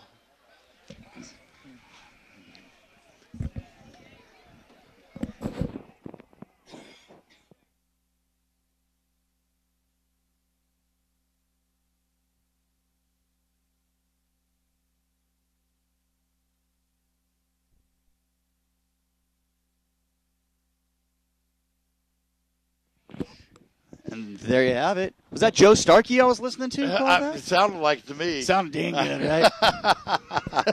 Hey, I got to tell you, we're talking about Safeguard Jeff. Yes. Pest Control. Yeah. I got to put a shout out to my man Jeff. Okay. I've had Safeguard Pest Control for I don't know how many years, but Jeff's my guy. He comes out and he sprays my weeds. He comes out and if I got any ant problems, he comes out and man, this guy is on it, right? I got to tell you what, they do a great job. They've done service for me for a lot of times, and I gotta give my shout out to my boy Jeff. Do you give Jeff a Christmas present? Absolutely. There you go. You do. Well, and I'll tell you what, I'm going to have to give a shout out. He's here, liar. Yeah, right. He's going to wait for it now. Yeah. He's going to expect it.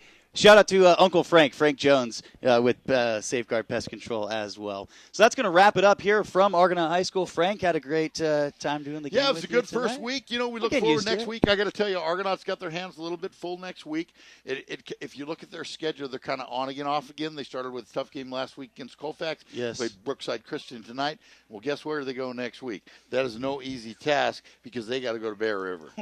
And Bear River down in Grass Valley is no joke. No, they are not. Okay. They are not. Then they get to come home and get Denair. and that's kind of a little softball. That's kind of a little toss-up there. They ought to be able to get that game.